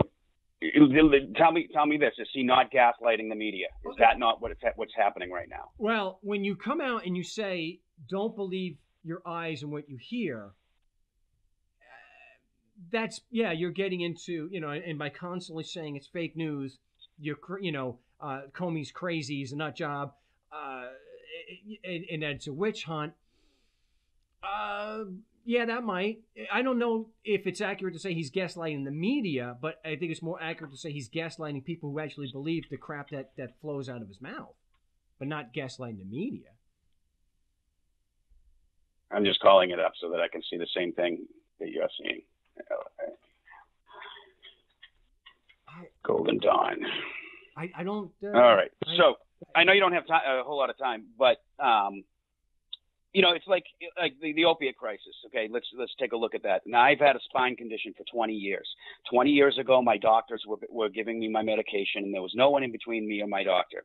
And then I've had to deal with this for 20 years, so I've seen it slowly erode away. Now I'm at the point where it's been for about 10 years now that they force that medication, handling the medication, out of the hands of the doctors, and now you have to go into pain management. And in pain management, they diminish the amount of medications that they prescribe to you. And what that does.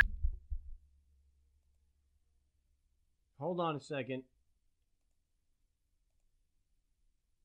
It's creating the problem. Again, it's Hegelian dialectic all over again. And so now you see an opiate crisis, and then you compare that with the fact that the United States military has been guarding opiate fields or poppy fields for, almost 2 decades now. Occam's razor, put 2 and 2 together. You said it yourself.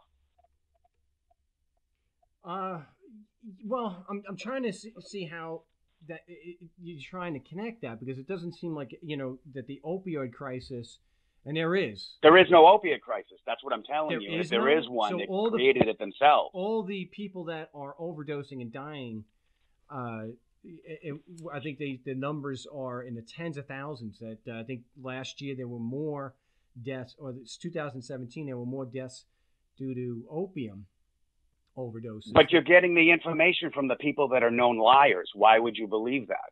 Well, because not everything they say is a lie. I mean, are we going to... No, everything they say. It's real simple. If you and I are in my room, or not you and I, but if someone came over to my house, I left a dollar bill on my table, and I left the room, and I came back and that dollar bill was gone, I know everything I need to know about that person. It isn't about the size of the lie. It's the fact that they would lie in the first place. These people are known liars. It's a foregone conclusion. The media, everybody, most of science, most of these people, all of them are lying out their ass. The whole global warming issue. That's because the 99% of scientists, or whatever fictional number they throw out there, all the people that have signed off on that, they all get government grants. If they don't go along with it, they don't get another government grant. And that's the part they omit. Omission is a powerful tool. And it's, as you know, they do it in court all the time. Judges omit shit all the time. Yeah. And that's defined as fraud. And so these people, again, if somebody came to my house and I put a dollar bill on the table and I left the room and came back and it was gone, it's not about the dollar bill. If you needed the dollar bill, I would have just given it to you. You see what I'm saying? So this sounds like you're, like kind of the Trump thing, that you can't even believe the scientists and the people in his own administration, because they're all lying. That Trump is the only one telling the truth. You have to rest your faith in people you don't know and never met. Well, it's no different than a religion. It's just like when you look at these science books, people sit there and they talk about science, and it's like you're resting your faith in a book authored by people you don't know and know nothing about. You don't think that people can lie in books and get publishing deals? They do it every day. Yeah, but you're talking about hundreds of sources, and to say that they're all. But lying. where is all the source stem from? It stems from one central entity. If I create a fictional story and I send it out to 200 sources, and that's what they're going after, it creates what you just described. But you does it not? No. You for the opioid, you have reports and statistics coming in from non-government agents like hospitals. I have a family member who is a paramedic in San Bernardino. And over the course of so many years, you can see, at least for San Bernardino in that area, you can see increases they have their own stats. They keep track of the calls and what the nature of the call is. They have their own records. You're talking about where... But they're creating the problem. That's what, this is what I'm trying to tell you. Again, I have a spine disease. I had to have my first surgery in 1999. And here we are 20 years later, and I've had multiple surgeries. I've had discs removed. I've got hardware in my spine. I have a lot of issues physically with my spine. But the whole time I've been in it, I've dealt with various ways of having to manage the pain levels with this. So I've got firsthand knowledge. When I was first dealing with this, it was my orthopedic surgeon who was managing my medication, and it was managed properly. We fast forward 20 years to today. Now I have a nurse that's worried about her license. If she even comes close to medicating me the way that the doctors used to medicate me. So what it does is it makes people they're deliberately under-medicating people, which is driving people to go to the streets because they get them hooked. It's not the doctors that are doing this. It's the government that's doing it. You look at this stupid wall. How does the wall stop a CIA drug plane? Did everybody not see American Made with Tom Cruise? I mean, they put this stuff right in our face. And think about it this way. There was a funny meme I saw on Twitter this week where, everybody's all about this damn wall. It's the stupidest idea in the history of stupid ideas. What if the next president, some socialist, whoever, decides to put a 60, 70, 80%, 90% income tax or sales tax or whatever kind of tax on the wealthy? And then everybody tries to flee the country. And they can't because there's a wall in the way. Look, it's just like a game of chess. Look 3 moves ahead. What is this wall going to be? What does this wall look like turned against the American people? It's a nightmare scenario. But are you originally from Derry, or are you? Is it possible you're from the Boston area originally? That's right, Lynn, Massachusetts. Hey, I could hear it. Yeah. I've been up here for 20 years, a little over 20 years now. 25 now, but. It doesn't go. If I go down there, it comes back really quick. Start talking to people, but not unlike you in New York. Well, I'd like to delve into this some more and ask you some questions about this. I'm not convinced. I'd have to ask some questions and get some more information and get more specific, because what you're saying is there's a centralized authority that is pressuring thousands and thousands of nurses and doctors for a particular purpose. And that's going to need some proof, not just and even I do have a line of calls I want to get you, but the point of my call was, and this will be really quick. I love the work that you're doing and the whole jurisdiction issue. How come there is no officers being held accountable? In other words, if someone gets arrested, and I emailed you earlier last week or 2 weeks ago about that. I don't know if you got it, but if a cop arrests somebody and then the case is tossed on jurisdiction, that cop has effectively committed deprivation under the color of law. He deprived your right of free travel. He put you in handcuffs and took you to jail. That's a felony. The whole idea of exposing crime is so that it doesn't happen to someone else. Why are they not being held accountable? And we bitch and moan about the whole government, but it's the the enforcers that give them power. Take away the enforcers, and they have no power. They're just a bunch of knuckleheads, and to the south of me, north of you, they'd have no power. So if they stop being held accountable, then maybe people will start going, well, you know what? A cop wrote a ticket, and now he's doing a year in jail. Or a guy arrested somebody for, driving, to danger or whatever, 20 miles over the speed limit. And now he's in jail for a year because he got charged for deprivation under color of law. Do you think anybody else is going to want to be a cop then? And you think, the majority of them will just quit and go do other jobs because they're going to say, I can't do this. I'm not going to jail. Well, you have to remember who's going to hold them accountable.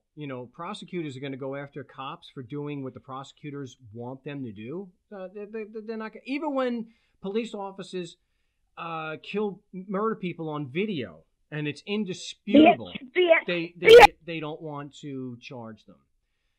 So that's the big problem. That's why I had mentioned on the show, and I've been mentioning on the show a lot, where you strip police officers, judges, and prosecutors of their immunity. And this is why I figured starting in New Hampshire and maybe getting a free state or participant interested in sponsoring something like that. Strip them of their immunity and make them have to carry a private bond that by law they have to have that bond or insurance that covers them in case they do hurt people.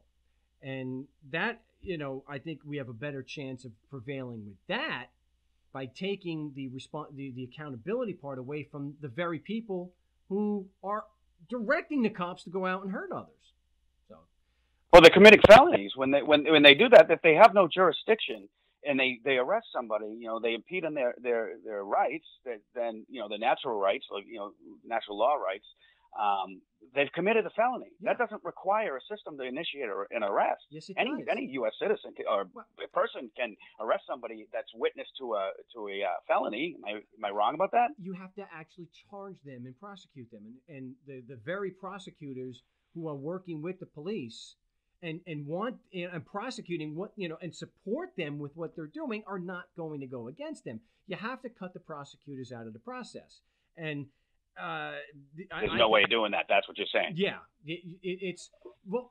Look, you have Larry Krasner, who's in Philly, who he cleaned house and had like 31 prosecutors quit and fired. He was going to stop all the prosecutorial misconduct, and he's so some can make some difference, but I don't think he's not going to start filing charges against police officers because the police officer I had no idea this. I was just doing what I was told. And it's going to, and that might, they're not going to charge him. So I think it's better. Certainly there's grounds for personal lawsuits. People will start getting sued personally because they have committed a felony. Yes. I mean, by the same logic that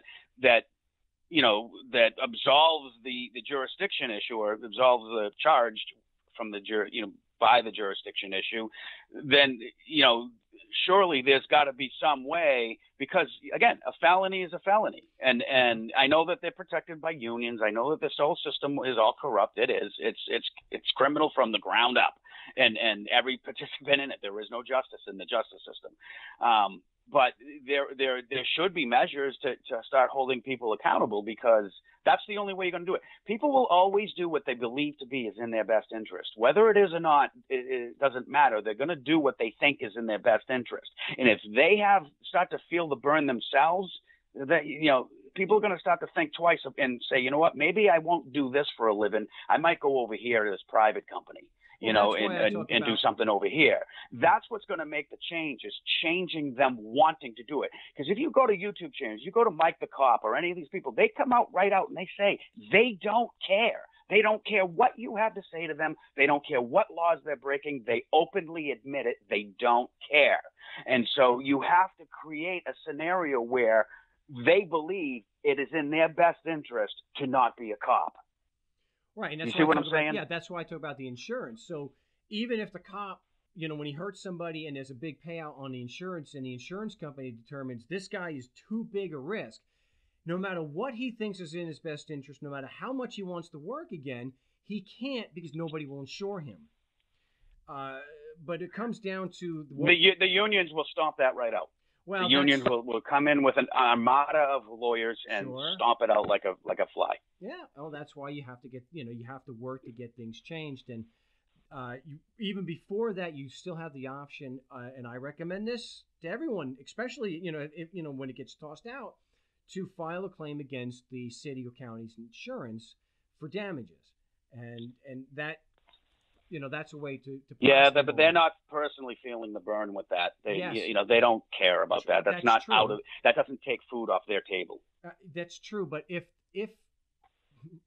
the county's risk management determines that officer is too big a risk, they could put pressure on the county administrators or the city to fire the agent, the cop, because he's too big a risk, and we can't afford the insurance.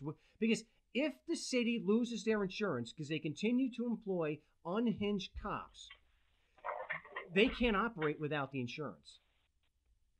That has actually happened to a small police department. I forget where it was. Nobody would insure the police department. They went and so they were done. The city council, they had no choice. They couldn't get insurance. They had to let go of all the cops. So hey, I appreciate the call, but I gotta wow, you guys really picked up the the calls. I'm gonna try to get some more calls. Blockchain governance, okay, that's coming. I just want to put that one last thing out there. We are already seeing voting fraud being absolved in certain states because they're putting the voting methods on various different blockchains. But imagine this. Imagine a blockchain where every person in America has an app on their phone and they vote on the issues and they get paid for voting on the issues and reaching consensus, because that's what blockchain does.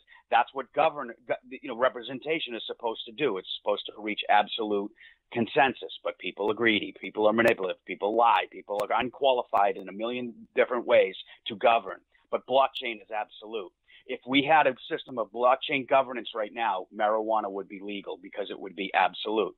Blockchain doesn't lie. It doesn't get greedy. Doesn't get envy. And so if you think about the whole table being flipped, that's coming. So if you don't have a job, well, you can sit. I've seen websites now being launched where you can watch porn all day and they'll pay you in cryptocurrency. There's music platforms that if you listen to music all day, you get paid in cryptocurrency. Chone is one of them. I have a bunch of songs on there.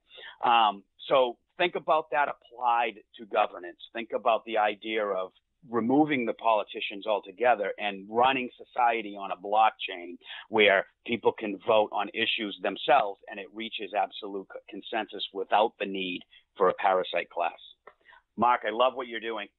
Appreciate the call. Thanks for the information. I'll look more into this Golden Dawn thing. Appreciate it. Yeah, check it out. It's going to blow your mind. They're playing it out like a script. I'm very skeptical, but I'll look into it. All right, man. Thanks. Take care. I listen here, you sausage. At least that's easy to mute out and then edit out.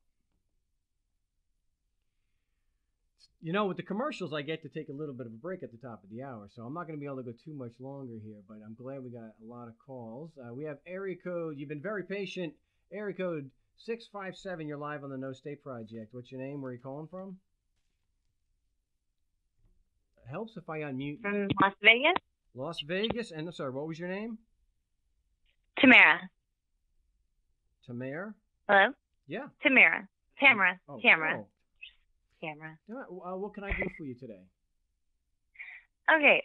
I know you're kind of on a specific topic right now, but I have a question regarding a legal issue. Yeah, that's no problem. That's we'll cover all those subjects today. Okay. So back in 2017, I had a seizure at the wheel, and I crashed my car in North Las Vegas. They ended up arresting me for a DUI because they thought that I was on my prescription medications, which I was not. And I was in jail for about 6 days. It happened on Thursday. So I was supposed to see the judge on Monday, but then didn't see him until Tuesday, and it was in a video court setting. So, anyway, when I got to video court, it was arraignment, and I had asked the judge, he had asked me if I understood what I was being charged with, why I was being charged, or what I was being charged with, and I told him no. I was like, I don't understand what I'm being charged with. Like, I want to know what came back in my blood test. And he's like, he talks to his little people down there, says some things, and then he's like, oh, it's for the prescription medication. And he didn't even have the blood test results back yet. Like, the blood test results didn't come back for like another, I think, like 2 months or something like that. So basically, I guess my question is, okay, I pled out on it. I pled no contest. I'm not scared of time. Sorry about that, Tamara. I wasn't watching the board. I plea later on because, once I would get the discovery and, see what was on it.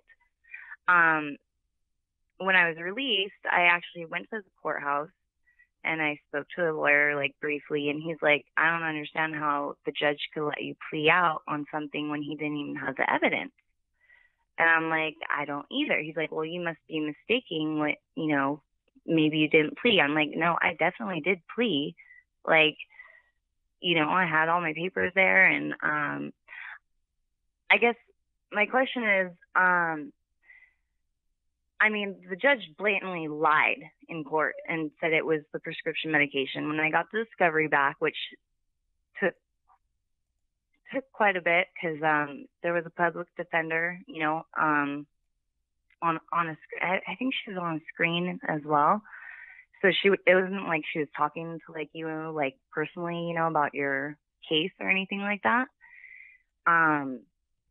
And so I ended up, I had tried to get the discovery by myself through the courthouse, and they're like, sorry, you can't get it. You're going to have to talk to your attorney. I'm like, well, I didn't have an attorney. They're like, well, you're going to have to talk to your public defender.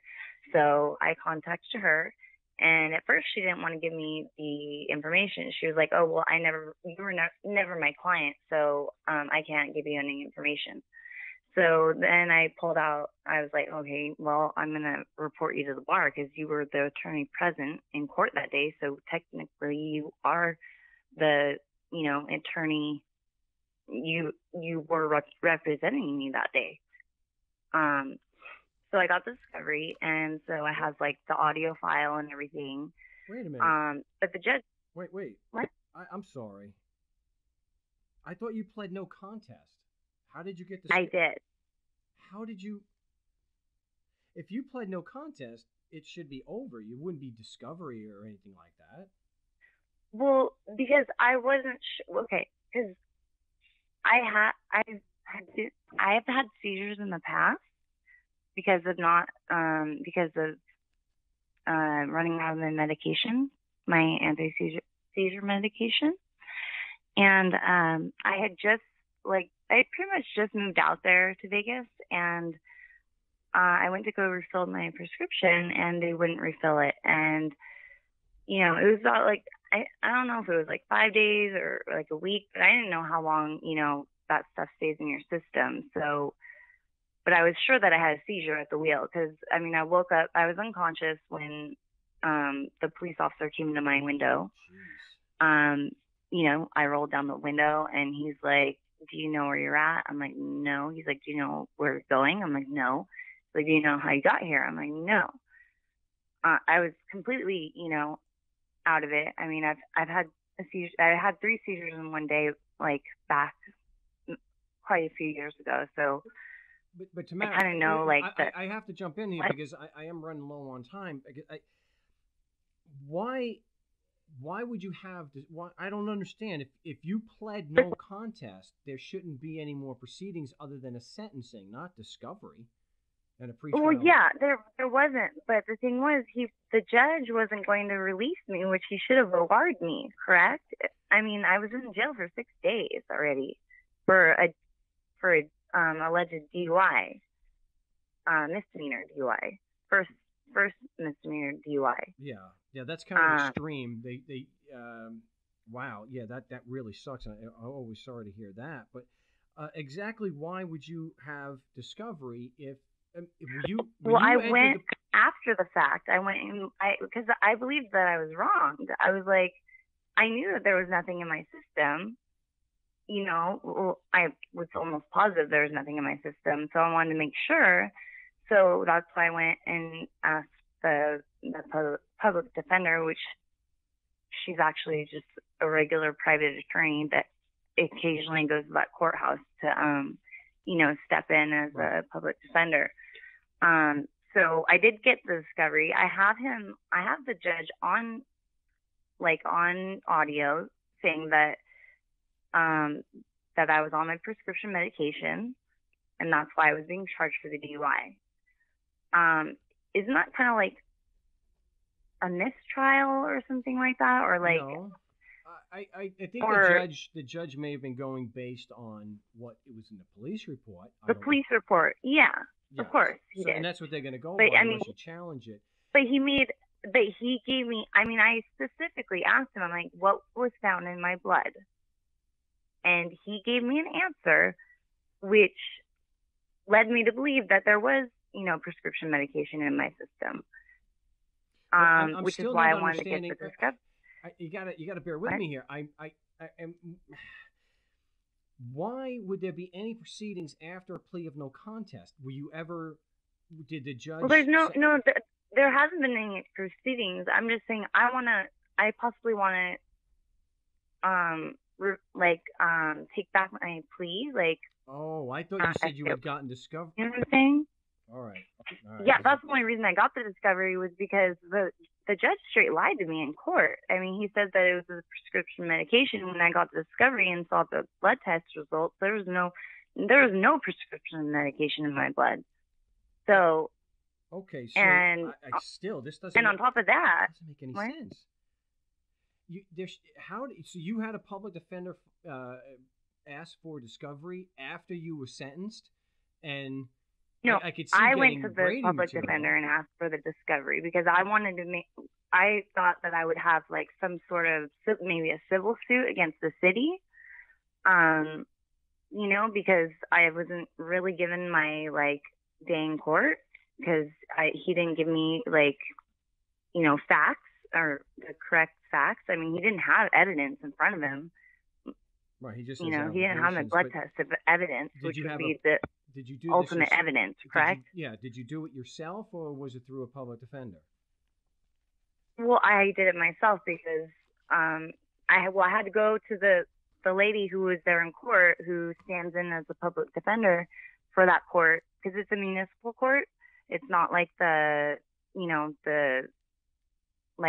two courts in Vegas. There's the North Las Vegas court, which is municipal, and there's the one that's Metro PD, that deals with other cases. Try to keep because I'm going to try to get one more caller before I have to go. Yeah. Did you when you entered the plea? Did you do it on advice of counsel? Yes. Well, the public defender is still, I would see if they're willing to, withdraw the plea based on what you're saying that the evidence, the judge was misinformed, and therefore, you did not enter a voluntary and intelligent plea because the judge was misinformed. So that's how I would start this at first to get this withdraw that plea so that you can then challenge jurisdiction. But that's the best I can do right now. But this public defender is claiming that I was never her client. So there's where I hit another issue as well. She's not willing to even help me. I basically had to threaten her, to report her to the bar for not getting a discovery for me. You may be able to speak to a supervisor at the public defender's office, and maybe they, have they can. There's no public defender's office though. That's the weird thing. They just hire in they bring in random attorneys that practice around the area that just kind of come in for these video court things and At least that's how that's how it appeared to me. Like, she's not like always there at that courthouse as a public defender. She also, she has her own practice as a private attorney as well. All right. Well, so, you know what? Get with me off air, and I can do a little bit. How do I do that? How do I do that? It's on my website, markstevens.net. There's a contact link. Okay. And everything's there. Okay. And when should I contact you? Just shoot me an email. I probably won't be able to get back with you today, but there's a lot of editing to do on this particular show. There's a lot of stuff. There's a lot more to it too. The way they treated me, they brought me into the jail in shackles for no reason. Jeez, it was craziness. It was a horrible day, and I didn't think I did anything wrong. When I rolled down the window, I told the police officer, I'm like, look, I just had a seizure.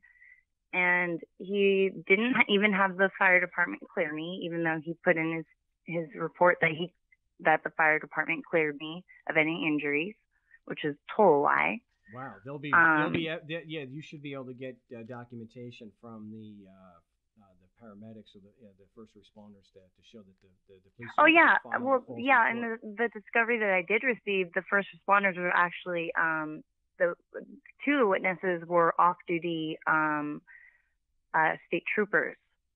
So they basically saw me as I was having the seizure, I just kind of drifted into the curb basically. And crashed my car, and was unconscious. And the 911 dispatch part says driver is unconscious and trapped in car. And the police officer says that in his report that I was, conscious when he came to the window, which is totally not true because I woke up to him banging on my window. And he made so many mistakes on the report as well. He pre-booked me at 8:30 p.m., but somehow I had my blood taken at 7:30 p.m. out of my left arm, which was taken out of my right arm, which I do have pictures of, because the lady who I'm sorry, took the blood. These are just too many details to go over right now. Yeah, I know. I can't address them because I don't have the time. But contact me off my website, email me, and I will. I'll be able to address it on Monday, and then maybe you can call the show on Wednesday. Okay. All right, great. Appreciate Thank you. All right, bye. Sometimes there's not too much you can do. I'm doing my best to get to everybody, but we're gonna probably not be able to. So, we have area code 646. I think that's Missouri. What's your name? Where are you calling from? 646. Hello. Yeah, you're live on the show. What's your name? Where are you calling from? Mark, how you doing? My name is Rolando. I'm from New York City. From where?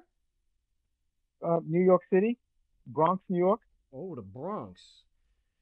I actually got to visit the Bronx right before I left Long Island. I saw the Yankees get curb stomped by the A's.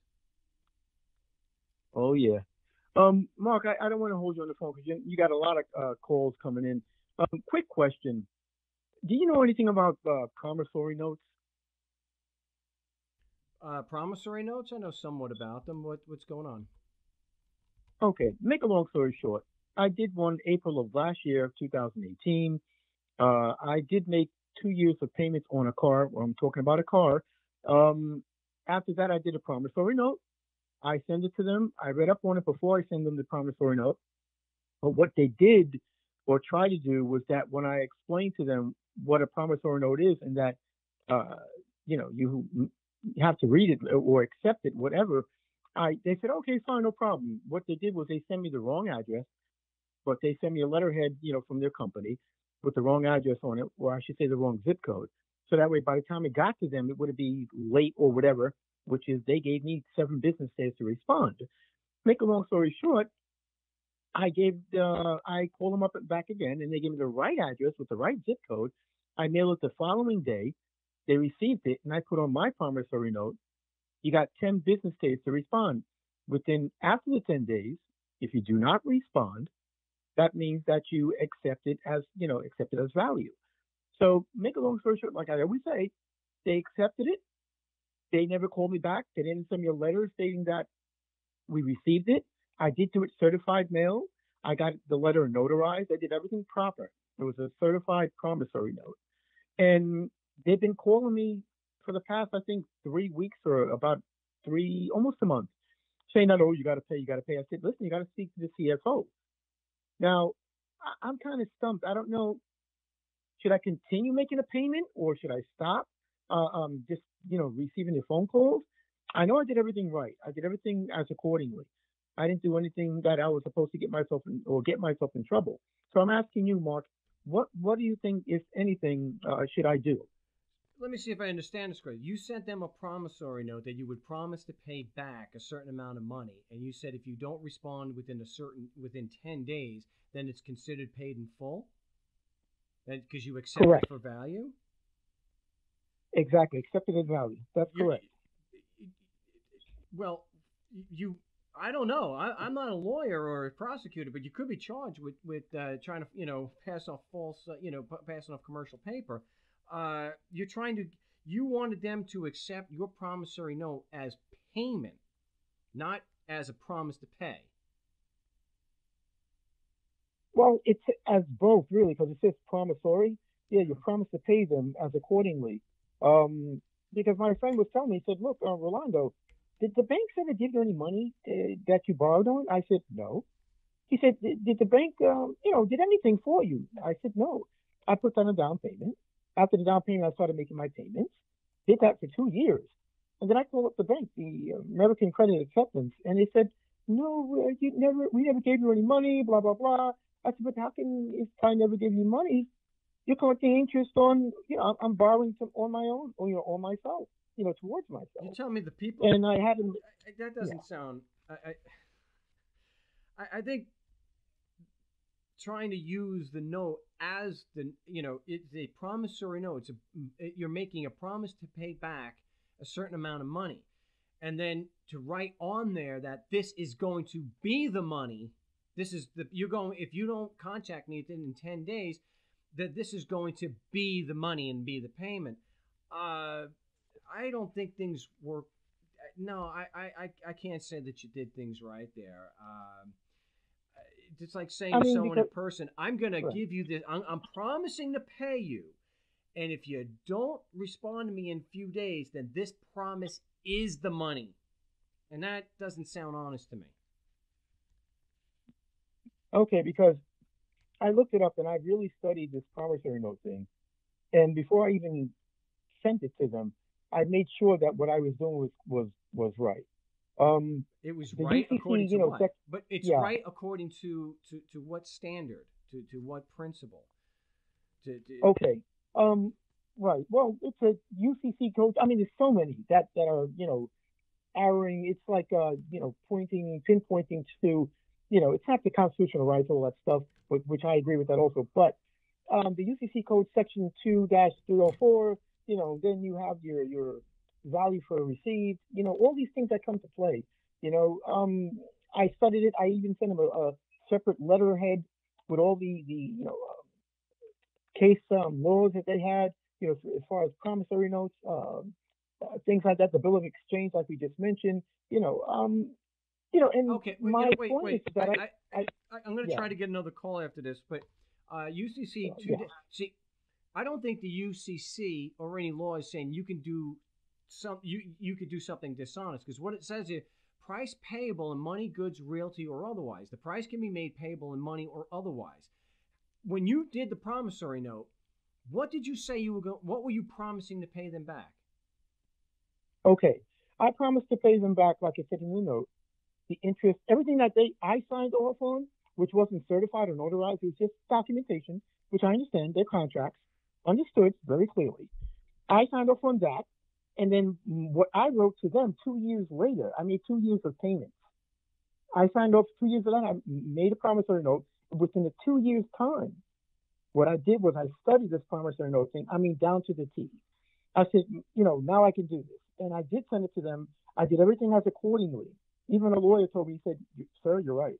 It's a rare occasion that someone does that because, well, we don't teach it in school, we don't do this, but you're right. And if they Secret do knowledge. not respond within 10 business days, well, it's accepted as value to them. And what they do with that is that they sell what I gave to them, all right, to somebody else. That's double dipping. If they ask me for cash value at the same time and sell the promissory note that I have, it's the same as as a dollar bill. It's a note. Yeah. So I was just wondering. Because Yeah, go you ahead. have a history of paying them with Federal Reserve notes, correct? Legal tender notes. That's correct. Yeah. Which is a dollar bill, $10. Yeah. Yeah. And so I think given that history, it looks dishonest for you to say, I'm going to, pay this back because it is logical that you're going to pay them back in the same manner, okay? Because that was the history.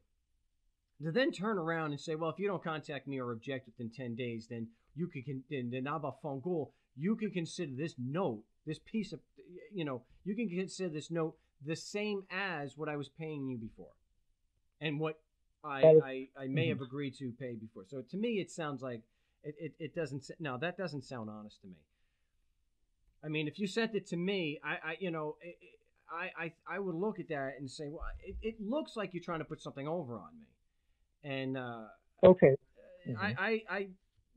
that's not what I get from reading Section 304 here. I know you said there was some more things, but I think you have to be explicit that you would have to say this piece of paper, you're accepting this promissory note as the payment. I just don't see that is, and I'm not saying that the banks loan, that they do actual loans. We've had credit card stuff that we've had tossed out, but this is different than that. This is where you're trying to have the promissory note be treated as money, and that is correct because it's just an equal value as money. I mean, as we all know, or the majority of us know, to some degree, that gold and silver, well, point blank, that was supposed to be the form of money, but because they couldn't do it like that, obviously it turned to paper and the cold notes and Federal Reserve notes, and by having a promissory note. Because I looked in the Black's dictionary, I had all the volumes practically. I spent money on that, and I really studied it. And I said to myself, you know what? Now's the time to do it. I did ask before I spoke with you about a couple of weeks back, a lawyer, and he said, yeah, you can do it. I mean, it's not illegal. It's the note that you send them. They have to accept that as value, for payment. And if they don't accept it, then it's against the law. And then he took up on his computer. And he faxed me, why it is, against the law if they don't accept it. I'm like, well, thank you. And then that's when I took over. That's when I send in the promissory note. I said, okay, I know I have, a clear head now in what I'm doing with this. So I said to myself the same thing too. I said, you know what? They try to play it off by first sending me the company's letterhead with the wrong address. That's the first thing. Then the second thing is they called me back the same day, telling me that we'll accept it. That's when I sent it to them. And I said, okay, well, you're going to be getting in the mail, blah, blah, blah, certified. And it was received over there. I got the letter from the post office. I mean, the number and everything, the tracking number. So they went, they know what I'm talking about. So it's not like they don't know what I'm talking about. They have to go from them to the CFO. I got to take one more call here, but I would see that as more, it smacks more of mail fraud and being dishonest than something that is, even if it was legal, it doesn't look very honest.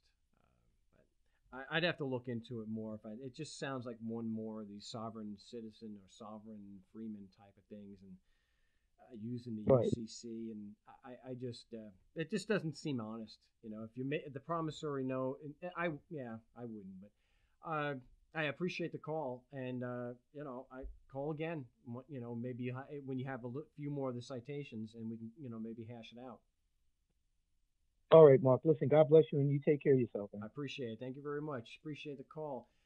Because he's been on before and he's been so patient, I am going to take one last call. So I know there are other callers. I get it, but I only got time for one more. So I'll take all the flack for this, but ICBM Catcher, welcome back to the show. Hi, Mark. Hey, you've been very patient. What do you got for us today? Well, geez, boy, I went all the way back to listening when sorry about that. We're outside. When I first got on, you had some guys talking about the immigration issue and talking about the Chinese immigrants versus the other folks, the Italians and the Irish building the railroad from the East Coast to the West Coast. He's gone now there. Just so you know about that, historically, Chinese workers were better on the railroad because they drank tea. And they had to obviously boil the water before they drank tea, so they didn't get sick from the water and things like that. Just a historical note. But I want to get back to your nonsense here. I see you're still at it with the jurisdiction. How's it working out for you? Pretty good. We have on a fairly regular basis. Really? I'm kind of curious about something there, Marco. How come you don't have any precedent set? How come there's no cases that have been cited? Doesn't this kind of stuff eventually set legal precedents, and then folks can win again and again based on the precedents? What's the story behind that, El Marco? Well, hey, DeMarco is very nice to have you there, Paisan. Most of the ones that we win are in the trial court, and trial courts don't set precedents. So even if there is a precedent, there are many, many precedents that are set, such as Brown versus Texas, which is it's a unanimous Supreme Court decision. I don't have the citation off the top of my head, but it's Brown versus Texas. And it held that it is illegal to arrest someone just to ascertain their identity. And that happens every day. It's a law in Arizona not to identify yourself to a police officer, and you don't have to be a driver. So that excuse is gone. So there are a lot of precedents out there. There's precedent that says that denial of effective cross-examination is a constitutional error of the first magnitude. But they do it every day. So, that's really it. It's we're not getting into the appellate courts and having a decision made. It doesn't mean that the argument lacks merit. Well, Mark, I would submit that it's real. All this is simply a legal question, but it's a judge that decides whether something is legal or illegal. Not you, not the cop, not any. I'm sure you've seen all these cop watcher clowns out there. These folks that saying things about I don't need a license to drive and I don't have to ID. Actually, you do have to ID if there's an investigation going on. And if there's not, I'm 100% for the cop making up something to hold you, to ID you, because too many people get away that have felonies or warrants behind this thing that some of the folks that, I'm not saying you're supporting them, but a lot of these clowns out there that are anti-cop, anti-authority, they're just giving criminals another layer of protection. And I think you're assisting with that, Mark, and I'd like you to stop. You think I'm assisting criminals? Okay, so what kind of criminals do you believe that I'm assisting, and how so? I think you're assisting in building another layer of insulation between criminals and cops. You're in a sense, you and people that think like you are adding to the mountain of technicalities that criminals can get away with. One of these things is I don't have to ID. Personally, I know it's to the other end of the spectrum. I don't think it would ever be realistic. However, I think a cop should be able to walk up to anybody anytime and get ID. But I know that's not realistic. Okay, so somewhere in the middle, I think if a cop is out there doing his job or her job, if there's something afoot, even if it's just suspicious activity, someone should have to fork up some ID to make sure they're not a felon or whatnot. Okay, you do realize I didn't create that. That's the Fifth Amendment. That's in the Constitution. I didn't write that. I might use it, but it wasn't something I created. It's not. I mean, something like I don't know. Brown versus Texas was, I think, in the mid '70s. I was a little kid, so I can't take, and I don't take any credit for that. So that one, and that's not nonsense. I mean, that makes perfect sense. it's supposed to be fair. You don't believe that police officers should have probable cause and reasonable articulable suspicion before they? Well, of course, I think so, only because that's the way others have decided. It's been legally decided that that's how it's going to be, and I go along with it. But the thing is, the Fifth Amendment is not something that you can use piecemeal. So, for instance, the Fifth Amendment, if I'm not mistaken, doesn't even really apply unless you're under arrest. Now, you can always remain silent, which I recommend to these cop watch, cop stop clowns that are out there. You see the videos. I'm sure you've seen these videos. I can't spend time watching those videos. I've seen very little footage of that, and it irritates me. Oh my gosh! Because they get so many views, and there is this subculture out there that I think that you in some small way have contributed to with this anti-authority, no state nonsense that you preach. There's a whole subculture of these clowns that go out there recording video, like in post offices and just places where they know that it's going to come into question. And what they're really hoping for is a police officer to come along, possibly overreact, also they can sue a department and get a settlement. And that's not what the First Amendment's about. It's not what the Fifth Amendment's about. But we're talking about the Fifth Amendment for a minute. Using the Fifth Amendment, you can't choose what questions you're going to answer and what questions you're not. Either you're going to remain silent completely and not answer any questions, or you're going to answer questions. So the first time you answer a question, you can't then claim the Fifth after that. I mean, yeah, maybe you can. I'm not a lawyer, but you have to tie this to me somehow. You try to take a moment and try to. I'm not a cop blocker. I've had a demo on the show. No, I know you're not. But and so I don't see where there is a cop blocker going out there. And I've actually told people, I went and asked questions. I didn't even get a chance to get my camera out, and I was stalked by Mesa PD. I've even gone on record not to do that. So, I don't see where you have this. I'm some kind of influence on these people. They get 100 times more views than I do. They're not doing it to show that the system itself is invalid. They're doing it to show that the police are breaking the law and are being unfair. So I don't think it's Marc, fair to hang that on my shoulder. Hang that on me. Well, not completely, but you contribute that. Let me just say one thing about these folks that you just said. They're doing it to expose police. They're not doing that. They're doing it for likes, views, and subscriptions. That's what they're doing it for. It's a YouTube act, just like what you do is. Your whole act is exactly that.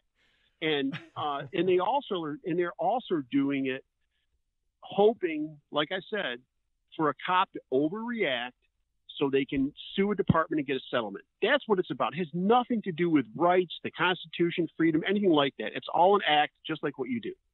Well, some of them might be that way, but you got someone like Pete Eyre and Ademo who are willing to go to jail for it.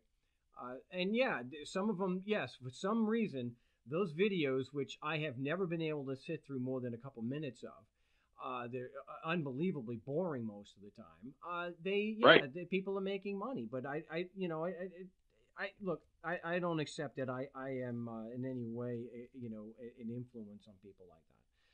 Your contribution is simply in the anti-authority mindset, the no state mindset. That's your contribution.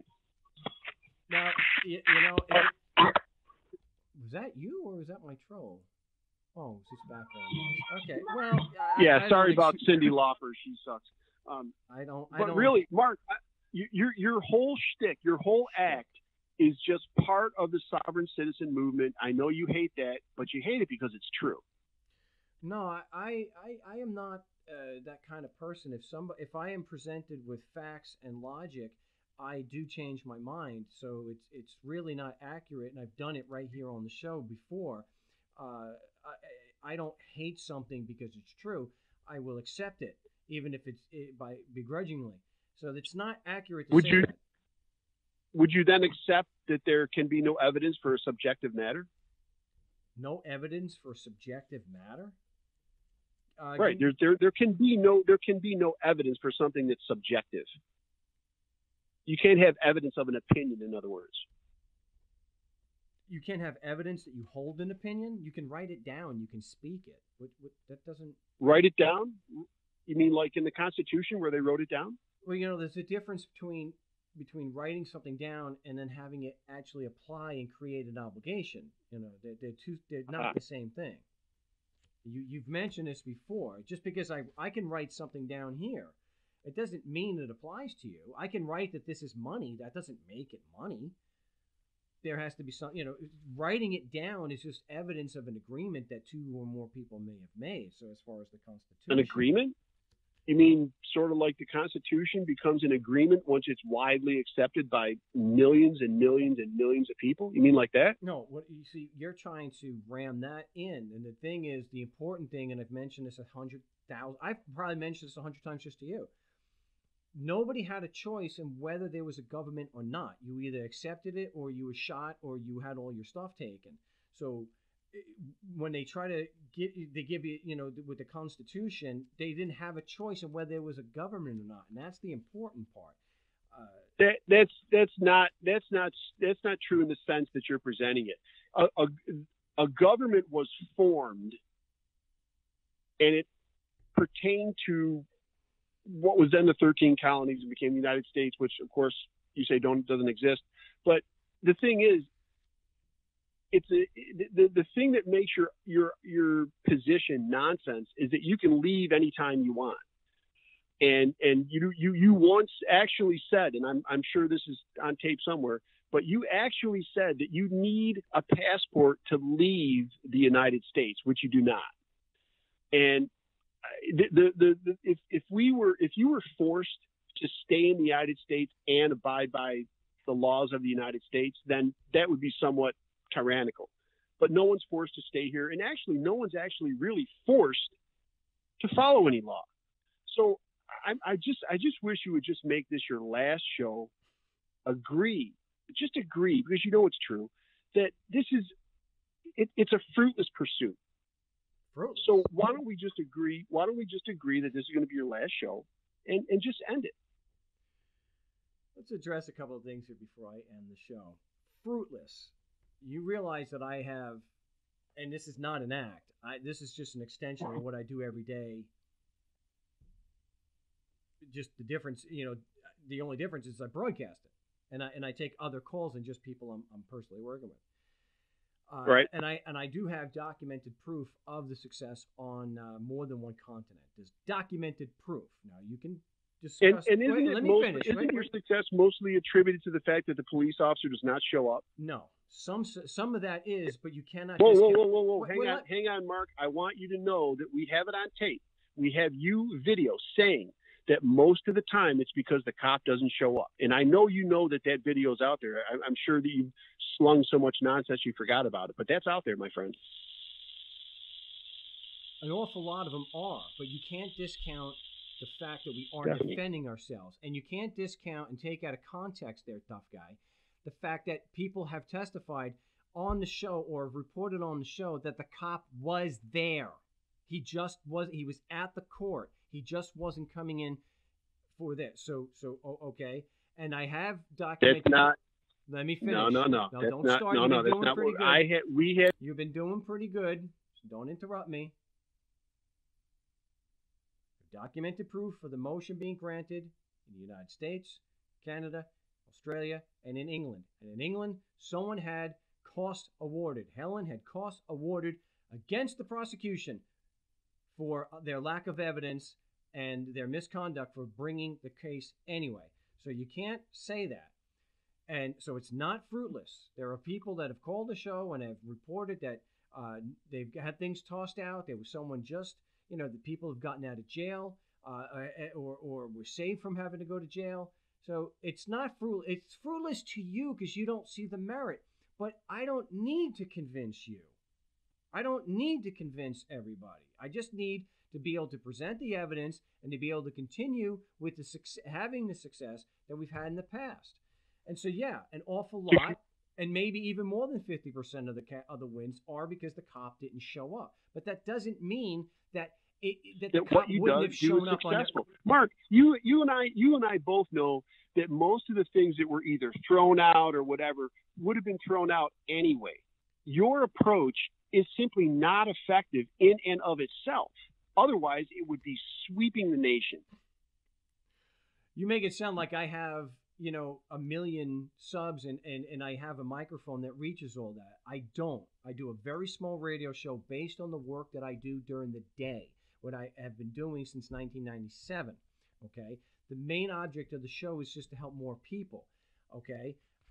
The merit of what I do, I've laid out for years. Absolutely flawless. Flawless.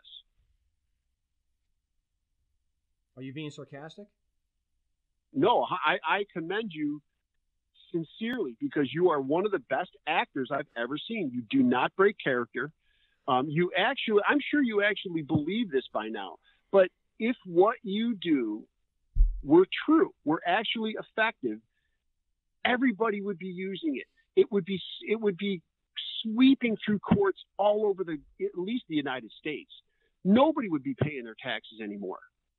But you're under the impression, but the flaw in that statement is that most people have never heard of me and probably never will. So it's not as if you cannot use information that's not available to you. So you think that I have this grand microphone here, and I don't. I have 15,000 subs. I barely get 1,000 or 1,500 views of video. I have a very small show. So there's just that argument has no merit at all. Now, if I had millions Marc, of subs, you might have a case, but you don't because Marc, I don't have the subs. Whether you dupe one person or a million, you're still duping these poor innocent people that think that you're going to get them out of some kind of debt by this jurisdiction or whatever nonsense you come up with, and they pay you $50 or $100 or whatever your fee is, and I think that's criminal. Okay. Do you realize that just in one case in particular with Armando, who is a college professor, by the way. I don't know if I should have said that. Very educated guy, very smart. He's a mathematician. And if you go, you can see the actual documents. They're all posted in the article and the video. We had several tens of thousands of dollars in alleged debt that they weren't able to collect. The Michael Scott law firm lost, and they lost big. So you might consider that conning somebody. You think I conned Armando. The documents are all publicly available. He's testified on the show extensively. So if you want to hurl in insults, I think we can call it a day. We've heard them all. I disagree, and I have the evidence that's contrary. So I think we're going to call it a day on that. Okay. Well, just one last thing. I've heard another somewhat legal expert who's actually a lawyer. Juan Galt cleans your clock regularly. Yeah. Okay. And all right, I gotta go. Oh, but yeah, I had Juan Galt on the show. He did not clean my clock. He just never unless you consider never shutting up and not having an ounce of professionalism to allow somebody to speak. And I gave him a platform uninterrupted with commercials. And he almost every time I opened up my mouth, he had to talk. So if that's what you consider cleaning clock, then whatever. And so I apologize to anybody we may have missed.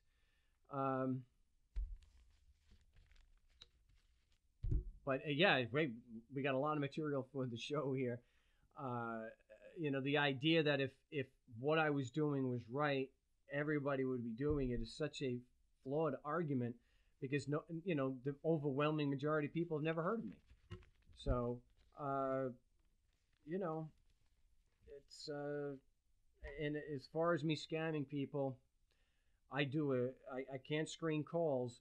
If I was scamming, somebody would just call. So they would just call and call me out. Hey, you ripped me off, you son of a bitch. And I don't screen calls. And if somebody wanted to, they get us set up on another show. If they are legitimately a customer and they have a beef, I'm happy to go on another show and hash out why they think that I scammed them. I'm not hiding from anybody.